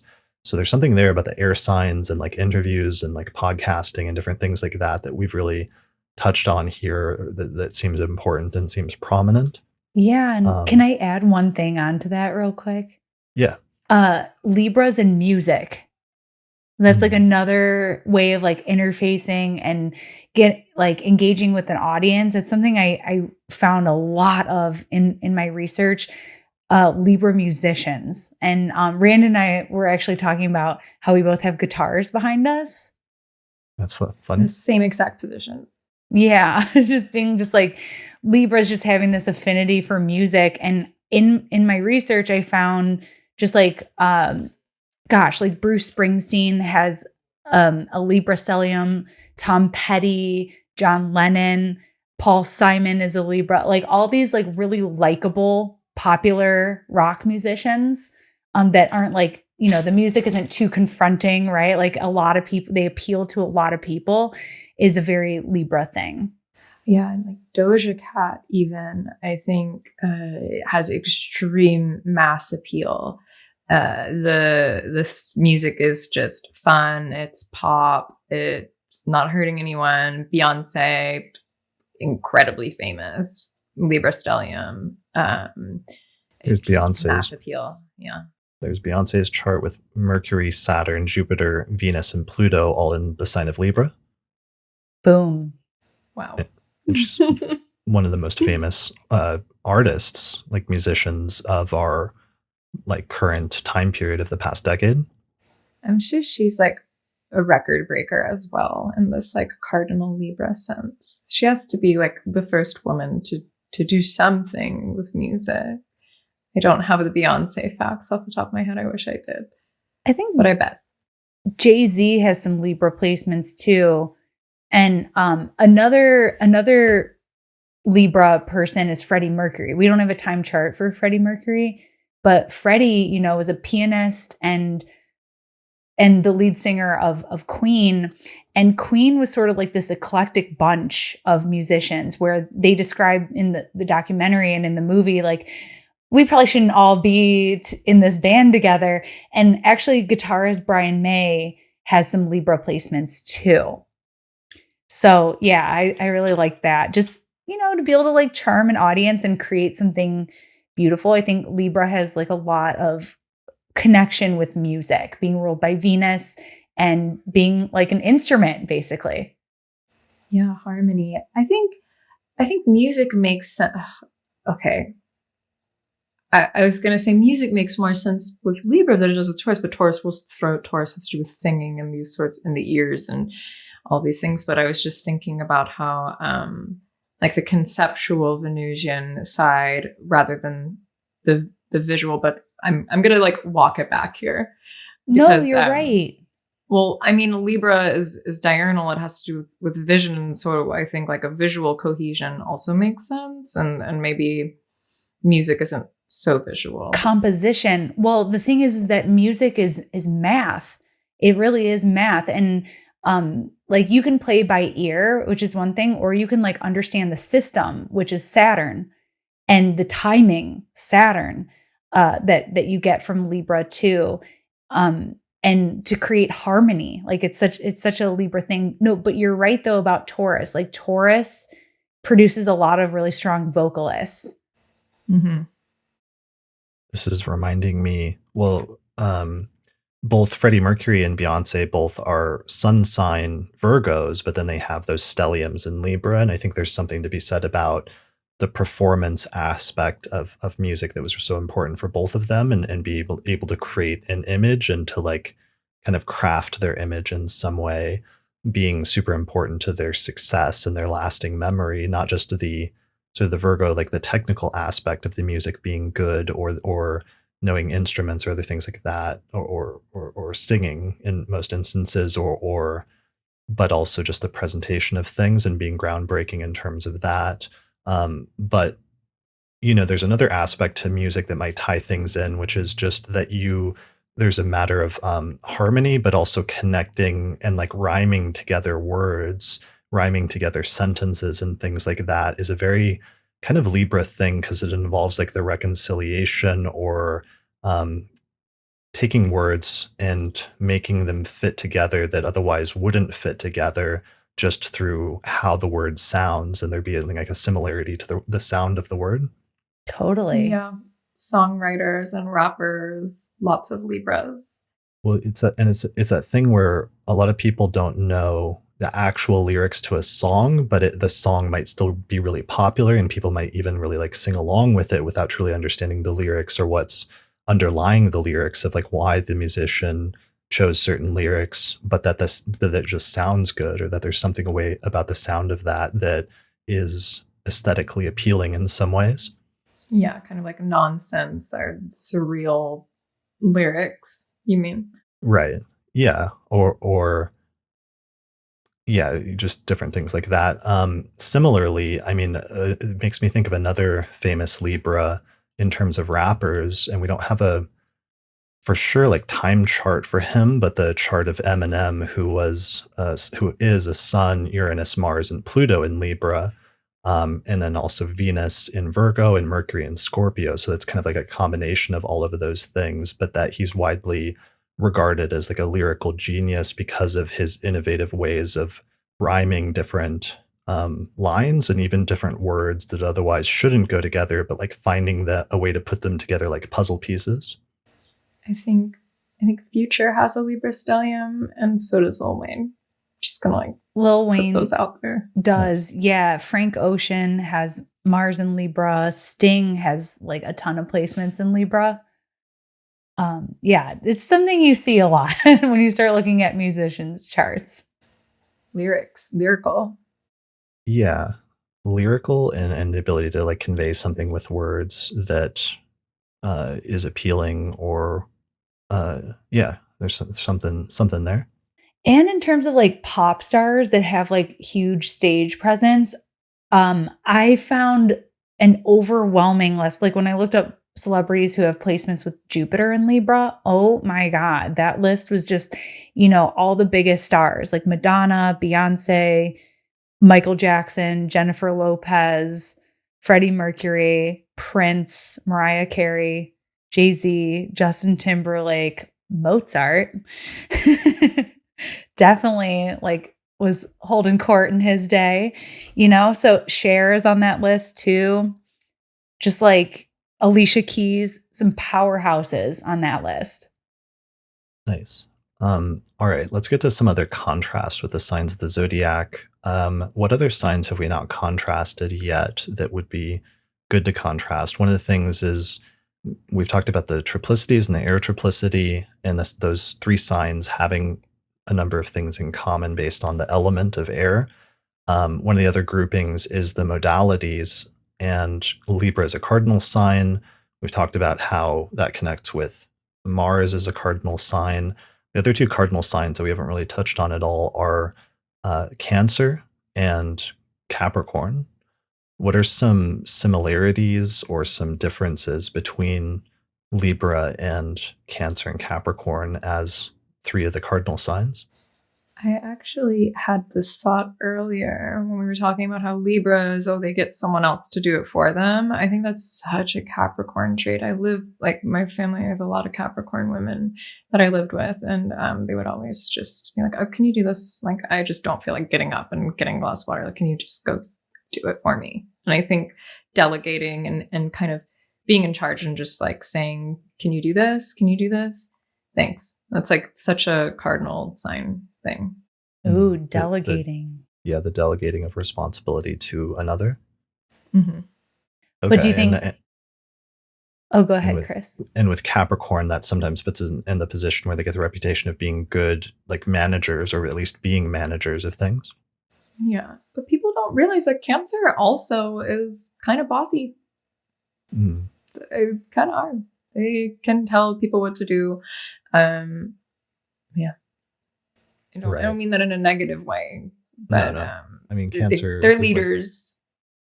Cancer is like the queen of the zodiac. If let's say in medieval times, like the astrologers would assign like the king to Leo, and they would assign the queen to Cancer in the moon. Oh yeah. Yeah. So that could be an aspect of that, of what you're talking about. What were you going to say, Catherine? I was just going to say, but like, it sounds like Capricorn is more direct about it than Libra with the delegating. Yeah. I need you to do this at this time. Okay. There's like a deadline involved. Right. With Capricorn. Yeah. I'm going to need you to come into work early in order to like do this and this task at 6:00 in the morning. And that's Capricorn. Whereas Libra might be more subtle, or more using a sort of encouragement in an indirect way in order to ask somebody to do something for them. It'd be what works for you? I'd really appreciate it if someone. Right. That's a great Libra phrase. Would you mind doing this thing that I really don't care if you mind or not, or just want it to get done? Would it be too much trouble? Rising, it's very, Yeah. Very both things in my chart. But I mean, Cancer is kind of mysterious to me as a sign. I think they're both like the indirect quality that Cancer has. Like those ones, I think were some of the more confusing signs to understand as cardinal signs. When you're first learning astrology, you're like, well, if Libra is sort of indirect and Cancer is sort of like, passive, as they say, or like sidestepping, right? Like, how is that cardinal? And I think so that's where they relate in that way, is both just sort of being indirect, but both like understanding the objective. Like Libra usually has a plan, and, Cancer definitely knows what it wants. Like Cancer, I think, is motivated by its instincts and its feelings of what it wants to do. It needs to like feel like doing something. is sort of the main issue. So yeah, I think that they are both just like not as direct in terms of the cardinal signs, like Capricorn and Aries might be. Yeah. Oh, I think what Libra and Cancer want to do changes often. Like what I want to do today might not be the same thing that I wanted to do yesterday, because Cancer is ruled by the moon, and so the moon can fluctuate, change signs, change vibes, and Libra is air, so it, like we were talking about earlier, it can be influenced by other, currents. Yeah. Yeah, all the cardinal signs have a reputation, especially in like ancient astrology, for being really strong at initiating things and getting the ball rolling, but not being great at follow through and bringing things to completion. Very true. Unless you have a lot of fixed in your chart, that helps. What are we going to do about the Pluto and Aquarius for having fixed elections? Unrelated, but looking at you, Chris. I don't want to talk about it as an Aquarius rising. I'm just trying to get out of like Saturn and Aquarius. I'm looking forward to that ending in the spring when Saturn finally moves into Pisces. And then Pluto moves into Aquarius. Yeah, I've got no breather. Sorry for all of the Pisces people for wishing Saturn to move into your sign, but I'm done with it after 2.5, 3 years now. Let's pretend Pluto does not exist though, because I'm not looking forward to that shift. It's a modern. Yeah, exactly. It's out there. We can't even see it. Not even important. It's the size of Russia. Right. Yeah. Well, it has a big heart on it. I loved that picture once we got that picture from Pluto a few years ago, and that makes it seem a little bit warm and fluffy a little bit. Isn't it made out of ice? Yeah, it's made out of ice, so it's not that warm and fluffy, but all right. So moving back to the signs of the zodiac, so it's pretty good for the cardinal signs and some of the similarities between them. Other contrasts might be the signs that are sextile to Libra. So they again have some similarities of association, even if it's a weaker association of having the same sect, basically, of being diurnal signs. So that would be the Sun having a sextile, or Leo having a sextile to Libra, and then Sagittarius also having a sextile to Libra. What are some of the similarities that we think of when it comes to those three signs? Yeah, I think Libra and Sag being ruled by benefic planets, I think those two planets together, or those two signs, know how to throw a party. Sagittarius can bring the alcohol and the dip, and Libra can set everything up and decide who sits where. Yeah, for sure. They tend to be, those three signs, especially out of any, tend to be some of the most extroverted signs, and also socials, like hosting a party or going to a party. That would definitely be one I could see for those three. Mm-hmm. Yeah, I've been there.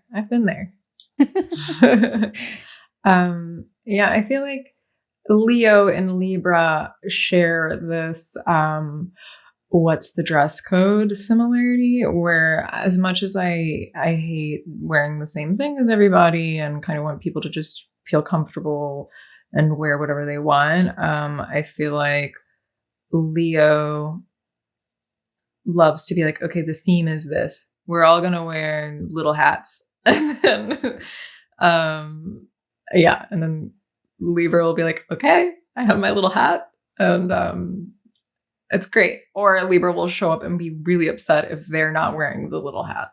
Totally. Feel very left out. Yeah. But yeah, I think both of those signs too are good at like making other people feel like they're in the center of the world, like Leo, as much as Leo has a reputation for being probably the most comfortable in the spotlight. Like, I think Leo actually loves hyping other people up.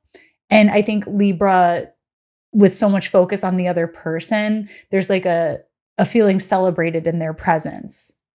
Yeah, charisma is a major component for both Leo and Libra, and while sometimes that can be manifested as a sort of self-centeredness of only wanting their own qualities to shine in its highest expression, it sometimes works out the best when, in the presence of that energy, they're able to direct it onto a person like a spotlight, and then sort of magnify or bring out the positive qualities of other people by sort of shining their attention on them.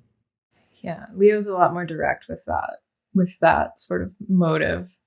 I think Leo can be, I think, a little more straightforward with the let's have a compliment circle. Libra's like, okay. Sorry, I'm just like citing things that I've experienced with my Leo friends and family members, specifically the little hat and compliment circle with these Leo people that I know.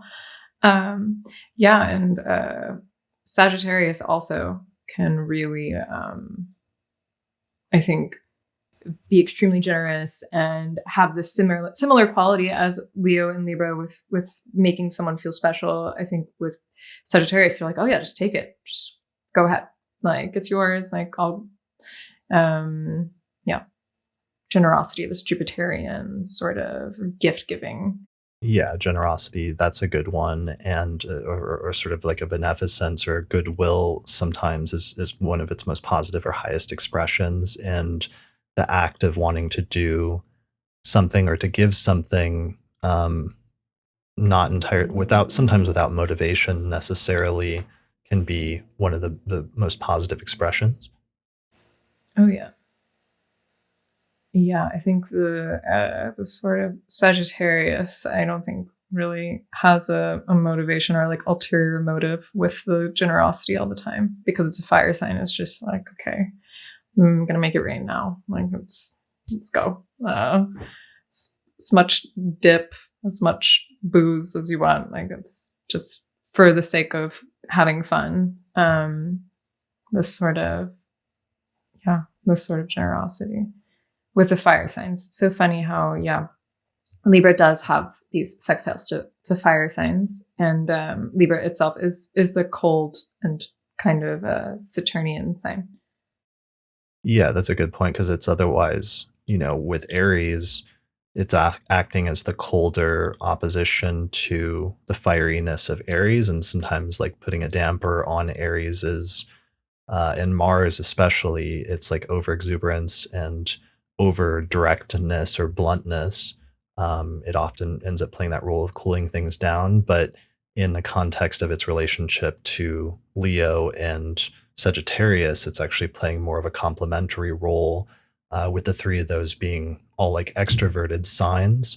But it's something that actually contributes in some way rather than just like squelching the party or squelching the flame. Yeah, I mean, it needs oxygen to make fire, right? You need like to sort of like fan a campfire in order to get it to go. Right. That makes sense. All right.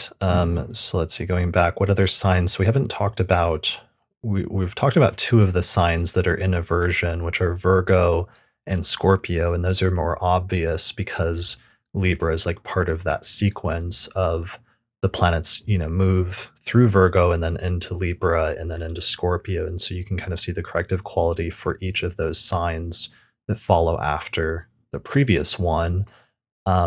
But there's two other signs that are in aversion to Libra, which are Pisces, which is ruled by Jupiter, and then Taurus, which is ruled by Venus. So we've talked a little bit about the Taurus one. We might touch on that a little bit more here at this point, even though that's an aversion because it doesn't share any of the fundamental sign-based qualities of Libra, which is, Taurus, for example, is a fixed Earth, nocturnal or feminine sign. Libra is cardinal, air, and masculine or diurnal, so they don't share those qualities. However, by sharing the same planetary ruler, there is kind of like a mitigation and a similarity between those two signs. But what are some of the things that set them apart, maybe, or that are different between those two? I think earlier we talked about maybe the tangible quality, like a tangible aesthetic or almost like sensual quality of Taurus contrasting with more of the social or intellectual aesthetic quality of Libra. Yeah, like that's the way I sort of think about. Well, it's interesting because in that configuration there, like there's definitely a Venus connection with both Pisces and Taurus. But yeah, I like to sort of make that distinction of Venus having like a more delight in the physical experience with Taurus. So like how the five senses, how we can delight through the five senses, whether it's like music or like a silky outfit or sheets or like a good soak in the tub. And that's sort of how Venus in an earth sign really shows up in the sign of Taurus. Or like But food, for example, is like a major like Taurus thing. yes, 100%. Yeah. And then through Libra is like an air sign, it's more just like conceptual beauty or design. As Randon was saying earlier, I totally agree with that. Like how we could think about like how we harmonize in like a conceptual way. So that shows up like socially, but also through like concept of design.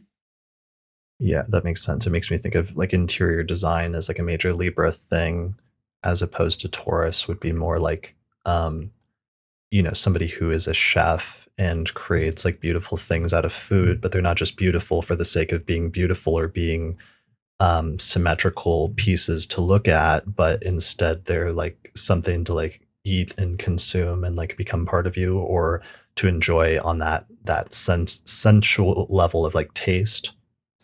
Yeah.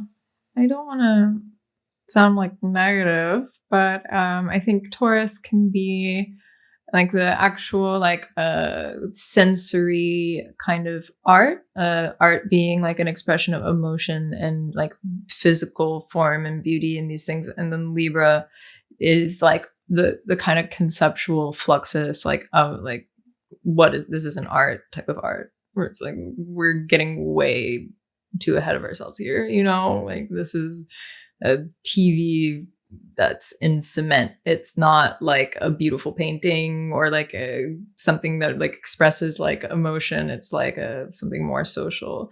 So I think they're pretty different in this way, where Libra is a little like sometimes too lofty with the ideas to actually express something like that's human and relatable and like emotional.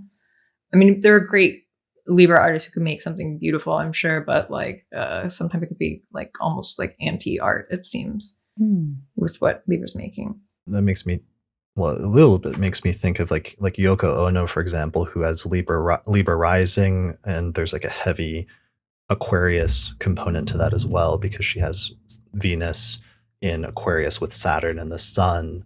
But that makes me, what you were saying there just made me think of her chart. Yeah. Whereas Taurus would make something that like, oh, it's expressing something like comes from like the source rather than like expressing something about the thing that comes from the source. Got it. Like a concept. Yeah, the like Libra meta-ness can sometimes be too meta, whereas like the Taurian idea of beauty is like more nocturnal, I think. It's like immediate and like primal and like emanating from a physical hunger of some kind to experience something. Yeah, I think like Venus wants to delight and Venus wants to create cohesion. So through Taurus, it's you can have that in like a present moment experience. Whereas with Libra, there's like, what can I do to bring people together? So there's like a concept around it. And like, is it okay that I'm like enjoying myself right now? Is there something else I should be doing? I think the other difference is, to make an analogy, I think Taurus is like a flower garden, whereas Libra is like an art gallery. And both of them can be beautiful or have different expressions of beauty, but there's this more um, earthy, tangible feeling to like being in a garden, versus there's this sometimes more abstract or conceptual or even sometimes cold and sort of remote feeling to being in an art gallery. Yeah, I love that. Love that. Yeah, and then I guess for Pisces, Venus has her exaltation in Pisces. So we get like this sort of idealistic love or divine love with seeing how like Venus shows up in Pisces. So I think that that's like a connection there where like yeah, both are looking for a connection with something. Like Venus in Libra is looking for like social connection and like-mindedness, or even someone to like oppose them to create like an intellectual synergy going on. But yeah, Pisces is looking to connect with something bigger than them, something conceptually uh, grander. Like Pisces is looking for that connection with something profound. Yeah, it's almost a connection more on an emotional level, though, and it's interesting that Libra is an aversion to both Scorpio and to Pisces, which are both water signs. So it's almost like one of the signs or one of the elements or qualities that it may have the hardest time relating to is that almost like emotional component of things that are so present in both of those signs. And what you're talking about with Pisces is like needing to believe or needing to be inspired by like something larger than yourself, which is not Mhm. necessarily a social thing. It's like an internal thing that you feel almost on an emotional level. Yeah, there's something really soulful about Pisces that Libra doesn't necessarily have that depth, I guess. Yeah, I'm trying to think about this in terms of like, I guess, like marriages or long-term commitments, where Venus in the sign of Saturn's exaltation is kind of like marriage, a marriage, and like that's like a commitment and like a devotion, and kind of this is it. And then I think of I think of Venus in the sign of Jupiter's domicile and Venus's exaltation, this kind of like spiritual aspect of love, this like love, this universal kind of greater love. Um, uh, it's different than like I'm married to this person, and we're like together, and it's this like kind of legally binding thing, which of course is amazing in its own right, and like yeah, makes sense. But there's this author, Flannery O'Connor, who she was like a devout Catholic Southern Gothic writer, and she wrote about relationships in this way, and it's in her diaries. And it says basically like she wants her relationships, like the ideal relationship is a channel to the divine, like us coming together. Like we're not looking for each other, we're looking for like God through each other almost. So I think like that's very Venus and Pisces. And I think she had like Aries and Pisces placements. Like she was like an Aries sun with I think Mercury and Pisces or something like that. So I think of Venus and Pisces as being like relationships with each other as like a way of reaching a higher power, rather than like relationships with each other kind of being like the means to an end. Mm-hmm. That makes sense. I like it. Having more of a transcendent sort of love for something, like a transcendent love for like the universe or for nature or something like that, or for, God or a deity or something like that, as opposed to the interdependent focus on a singular other person and wanting to be, one half of an equation with another person, where once you're together with another person, it sort of creates a whole singular unit into it of itself. Mm-hmm. Which I think is nice, but also has its limitations. That's just controversial. It's the most controversial thing I'm going to say, I think. Why do you think that's controversial? I don't know. Wait, what did I say? I just blacked out. Yeah, one of the things we haven't focused on too much, partially because I've tried to avoid too much of like the 12-letter alphabet thing of equating the signs with the houses too much, and like the tendency sometimes in modern astrology to equate Libra with the seventh house of marriage and relationships. But this is one of those areas where sometimes a relationship component does come up, or relationships as being important to Libra, especially through that rulership of Venus. Are there any things related to that we haven't like explored or fleshed out enough in terms of relationships with Libra? Yeah, I think Libra just naturally likes the company of other people, likes to do things with other people. And yeah, there's definitely like the stereotypes about Libra, just like always being in a relationship, I think, or trying to position themselves to be in a relationship. And like obviously not all Libras, right? But it's pretty true. It's pretty true. And yeah, I think especially like Mars in Libra prefers to do things as like a team, like to be on a team with someone, because I think what Libra, like going back to the strategy component of Libra, Libra understands that I don't have all the skills, so I can be more effective, like as a cardinal sign, I guess, like if I team up with somebody else who has skills different from mine. So there's like that opposition quality too of like opposites attract. And Libra does look for that. Like I think that that's like a strategic thing of like looking for people who can be on your team that bring something to the table. That makes And sense. yeah, and definitely for a Venus in Libra too. I think a lot of what I'm saying speaks more to Venus and Libra than anything else about the relationship thing. Yeah. And relationships being very important.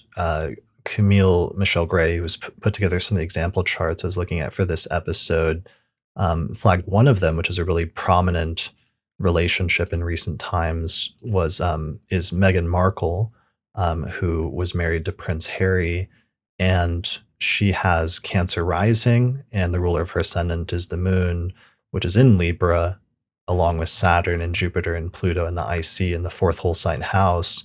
And this whole complicated thing, on the one hand, of that relationship being very important. And in some ways for Libras, a relationship, especially sun sign Libras, but other just Libras in general to some extent, of a relationship coming sometimes to define your identity, or your identity being defined to the world, or part of your life story being defined sometimes in terms of your relationships and the way that you relate to other people. For her with Saturn there in a night chart, there's also been challenges though, in terms of like coming into and becoming part of this like family and all of their own internal like problems and dynamics and things like that, and sort of being imported into her life through this relationship, and then eventually them having to like leave the UK and like move away, and relinquish some of their like family titles and things like that in order to get away, because that family dynamic was becoming like actively harmful to her, or other things like that. Mm-hmm. Yeah, her chart is just, it's profound to look at, because that Saturn actually rules her seventh house, and it being in her natal fourth house, and sort of just, it really tells that story in a quite a literal way of, Saturn and Libra, like there's an order to who you're supposed to curtsy to and when, and there's like all this like protocol. So when we talk about Libra etiquette and like social expectations, it's like to an extreme, in the case of her experience and how that shows up in her chart. Yeah, for sure. Is that an example you looked at much, Randon? I actually haven't. Okay. I'm not so familiar. I tend to avoid the news. Sure, that's fine. That's not the best strategy for an astrologer, because I think it's good to be informed. But yeah, I don't really know much about the story. Yeah. Well, it might. We'll say it would just even at the most limited, like a famous example of like it was a famous royal wedding that took place over the course of the past decade, and was notable in the ways that her life has come to be characterized. And she was an actor prior to that, or an actress, but then became known as, marrying somebody who was like a prince, basically. Right, he was like next in line or something, wasn't he? And then Yeah. they were like, we're out. We're Saturnian. We're not going to be part of this anymore. Yeah, there was a lot of weird stuff going on with both how she was treated in the press, and how some things going on behind the scenes with the family, and it was affecting her mental health. So they took off and I think they moved to the US or Canada or something like that. Okay, I remember this now. They're doing their own So thing. we don't have to get into all of that. Another one that came up that Camille pointed out as a famous Libra stellium recently was Will Smith. And he's a really interesting example of somebody who, until recently, one of the things that's interesting about him is just being super successful in curating his public image to be like super squeaky clean. Right, no cussing. Right. Right. No cussing in his rap. Famously, when he was still doing different rap albums in like the 1990s and stuff like that, or taking certain film roles, like he picked his film roles very deliberately over the course of his career. Yeah, so he has that element, but then also, earlier this year there was the whole controversy with the slap of when he at the Oscars, his wife was like insulted by Chris Rock, and he took it really personally and went up and like slapped or assaulted this comedian who was hosting the Oscars, and suddenly like another part of him sort of like came out that was a part that the public at least hadn't seen. But it was interesting, a lot of the debate at that point became how much was that him acting versus how much was that him doing what he thought his partner wanted him to do in that instance, or doing something to defend his partner who he thought was being insulted for her hair, and other things like that. It's interesting that the dynamic of that fundamentally was about his relationship somehow at its core. These Libra celebrities or celebrities with Libra stelliums, they're often like their relationships are extremely like part of their image.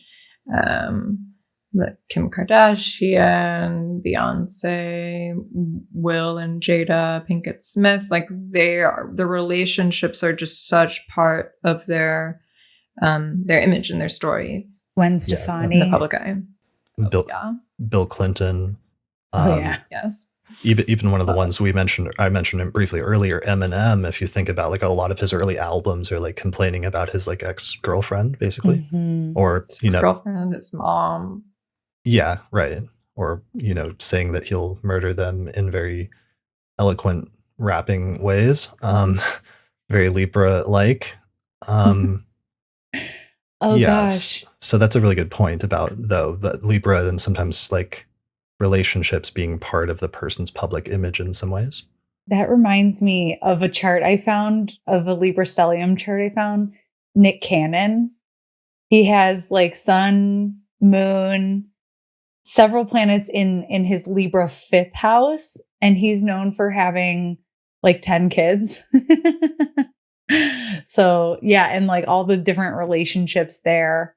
So yeah, Mariah Carey, I feel like his relationship with Mariah Carey was extremely publicized. Yes. And I think that was it? Am I remembering this right? Yes, and that was like his first, like, I think he had twins with her, and that was like how he got started, I think, having kids. Yeah. But yeah, he has a ton of Libra placements in the 5th house, which is pretty fun. Her Jupiter in Libra really just added to its thing. Yeah. Sinistry. Yeah.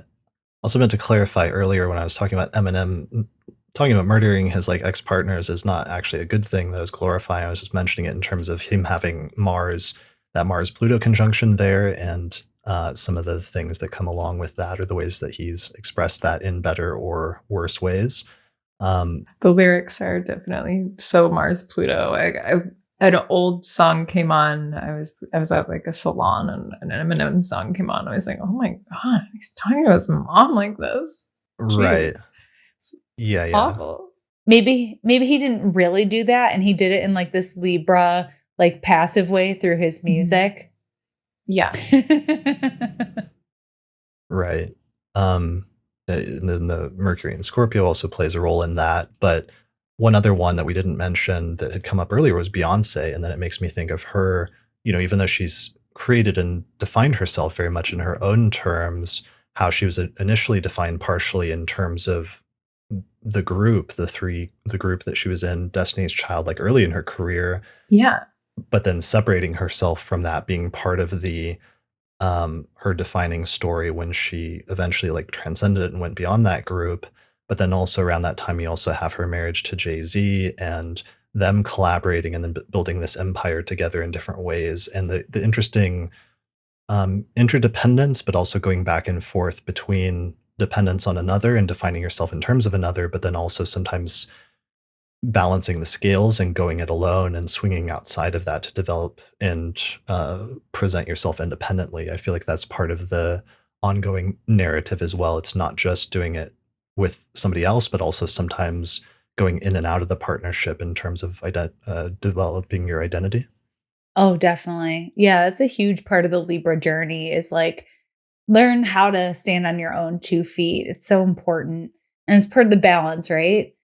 But that reminds me of another Libra chart that I found. And this person is also famous for being in like this relationship, right? Serena Williams, she's known for being like part of a duo with her sister, primarily, like the 2 tennis sisters, Venus and Serena Williams. And Serena has a Libra stellium. And when I first saw that, I was like, she's an athlete. I'm not really sure how that connects with Libra, but then it's in her 6th house. So she has like this 6th house stellium that happens to be in Libra. And obviously, her likeness has been featured a lot of different places. Like she has that Libra presentation and like receptibility with the public. Like everyone knows who she is. So yeah. The 2 seconds that I got to look at her chart, I immediately was like, okay, Venus is in a Mars ruled sign. So like there's this maybe more likely to be seen sweating. I feel like Libras are like, I'm not sweating. And look good doing it. Of course. Yeah. Fashion. Fashion's a big part of tennis, I would say. That's all I know about tennis. Like outfits. Tennis and golf, like those are 2 of the sports that people care about what they're wearing. And I feel like the sort of aesthetics of tennis and golf have been like appropriated in fashion. Oh yeah. People who don't play either of those sports kind of wearing clothes related to those sports. Mm-hmm. That's a good point. All right. Well, I think that is all the major contrasts. We've pretty much contrasted all of the 12 signs at this point, or all of the 11 other signs to Libra. Are there any other contrasts that come up or that we didn't mention that are worth mentioning, or any final thoughts on Libra as we start to get towards the end of this episode? No, I think that covers it for the contrasts. I feel like between Aries and Libra, Go for it. But between Aries and Libra, people like to say like Aries is like I don't know. There's this paradox that I'm trying to wrap my head around as I'm speaking.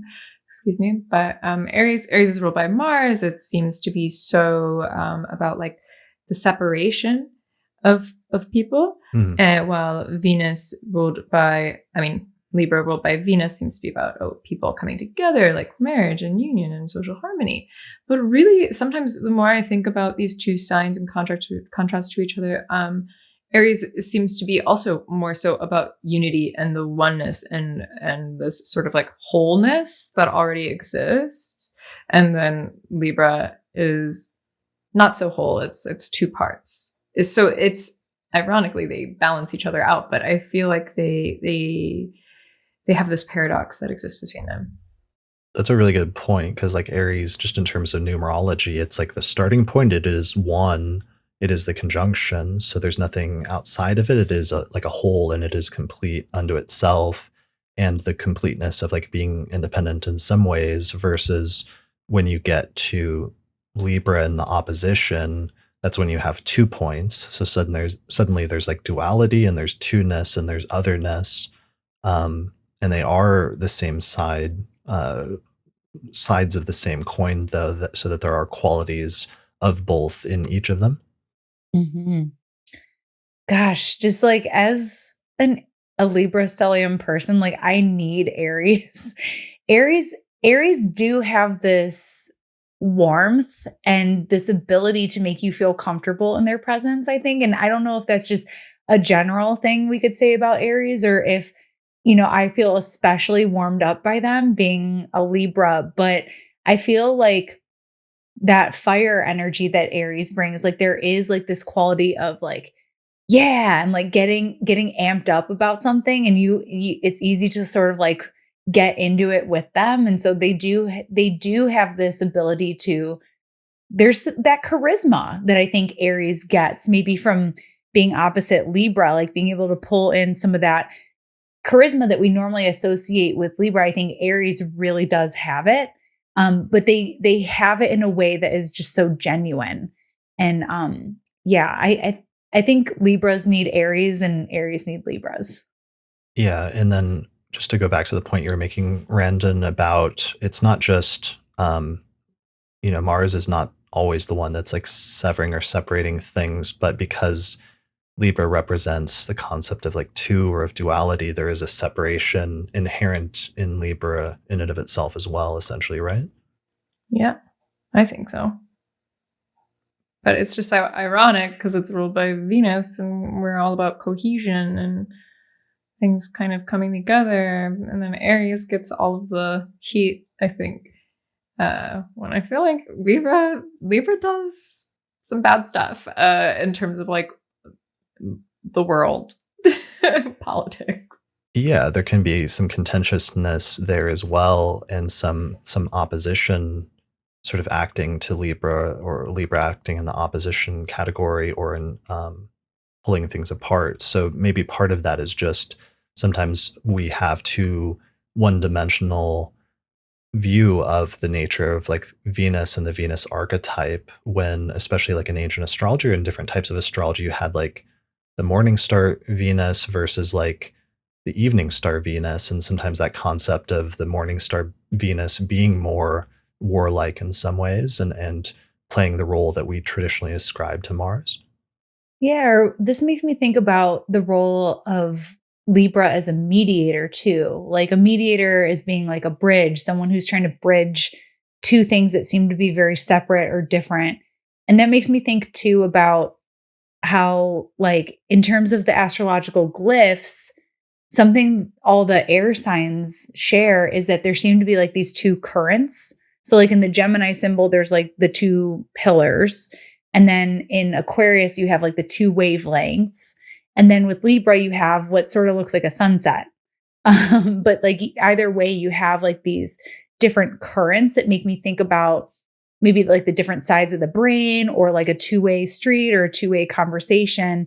And it's like, how do we get these things to relate or come into cohesion, sort of thing?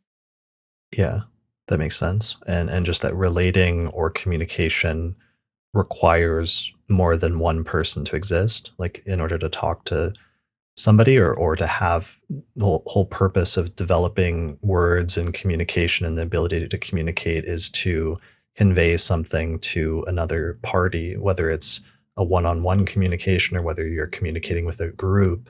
It's really the air signs that develop something in order to bring people together, but they do it through words and concepts and ideas, as well as creating structures around that, which is creating social conventions and different things like that. Yeah. I mean, the air element it's a triangle. It's symbolized by the triangle pointing up, just like fire. So there's like an elevation quality with air. There's a stimulation quality with air. And yeah, so I think that that's what like the element of communication is about, is like, the exchange of ideas and how that can be stimulating. Yeah, that makes sense.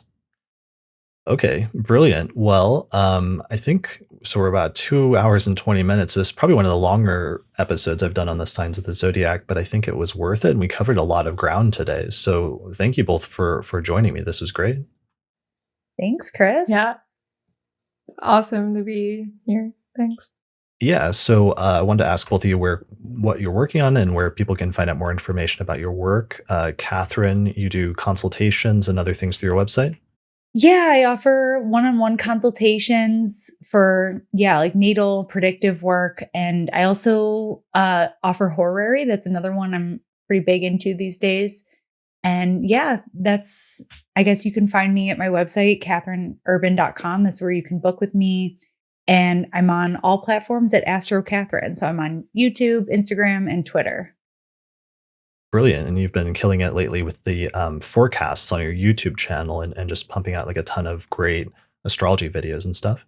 Thank you. Yeah. Yeah. I love the forecast. And yeah, so we've been doing like these little short videos to cover like some of the more important aspects. So yeah, I'm still keeping up with those. And that's what I got going on. I don't have anything big coming out in the near future other than this baby. So yeah, that's why I don't have anything like super big to promote right now, is because I'm just kind of keeping up with the bread and butter right now because I have a new baby coming.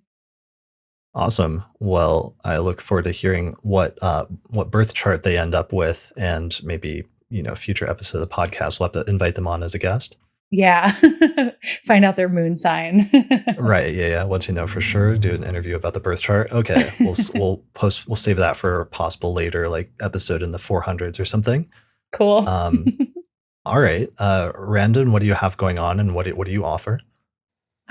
So I have my Substack, which is just goodhoroscope.substack.com. And I also am making a Telegram channel, which is just Good Horoscope on Telegram. And then this way I send everything that I'm writing. I mostly just write right now, and I'm trying to move my practice more into the real space. I do offer online consultations, but I'm thinking about soon only keeping those to people that I've already spoken with and focusing more on building community on the ground, like in person, is what I'm moving towards now. And you live in Berlin, right? Yeah, I'm in Germany. So I want to kind of connect with people here in Europe, and also the people that I've already connected with over the past, like, however many years of consulting online. But I really want to do something in person. Yeah. Nice. What is your website? Oh, it's randongabrielle.com. And that's just going to have links to absolutely everything, I think. And just click through. Okay, awesome. Well, I'll put links to both your websites in the description below this video on YouTube or on the astrologypodcast.com website in the entry for this episode, so that people can check out both of your pages and find out more information about you. Awesome. Well, I think that's it for this episode. Thanks both of you for joining me. This is a lot of fun. Yeah, as always. Thanks so much, Chris, for having us. I wish we could record for like another 2 hours. I know. I absolutely would keep going, but I know for my editor's sake, we'll cut it off here, and maybe we'll do a part 2 on Libra maybe next year during the next Libra season. Maybe. Okay, I think there's going to be eclipses in Libra next season, isn't there? Okay, that's true. Actually, the nodes are going to shift in there next year, so maybe that would call for a follow-up. Possible. Well, to be continued. All right, everyone, thanks for watching or listening to this episode of the Astrology Podcast, and we'll see you again next time. Special thanks to all the patrons that helped to support the production of this episode of the podcast through our page on patreon.com. In particular, shout out to the patrons on our producers tier, including Thomas Miller, Catherine Conroy, Christy Moe, Ariana Amour, Mandy Ray, Angelique Nambo, Issa Sabah, Jake Otero, Mimi Stargazer, and Jean-Marie Kaplan. If you like the work that I'm doing here on the podcast and you would like to find a way to support it, then please consider becoming a patron through my page on patreon.com. And in exchange, you'll get access to bonus content such as early access to new episodes, the ability to attend the live recording of the month ahead forecast each month, access to a private monthly auspicious elections report that we put out each month, access to exclusive episodes that are only available for patrons, or you can also get your name listed in the credits at the end of each episode. For more information, go to patreon.com/astrologypodcast.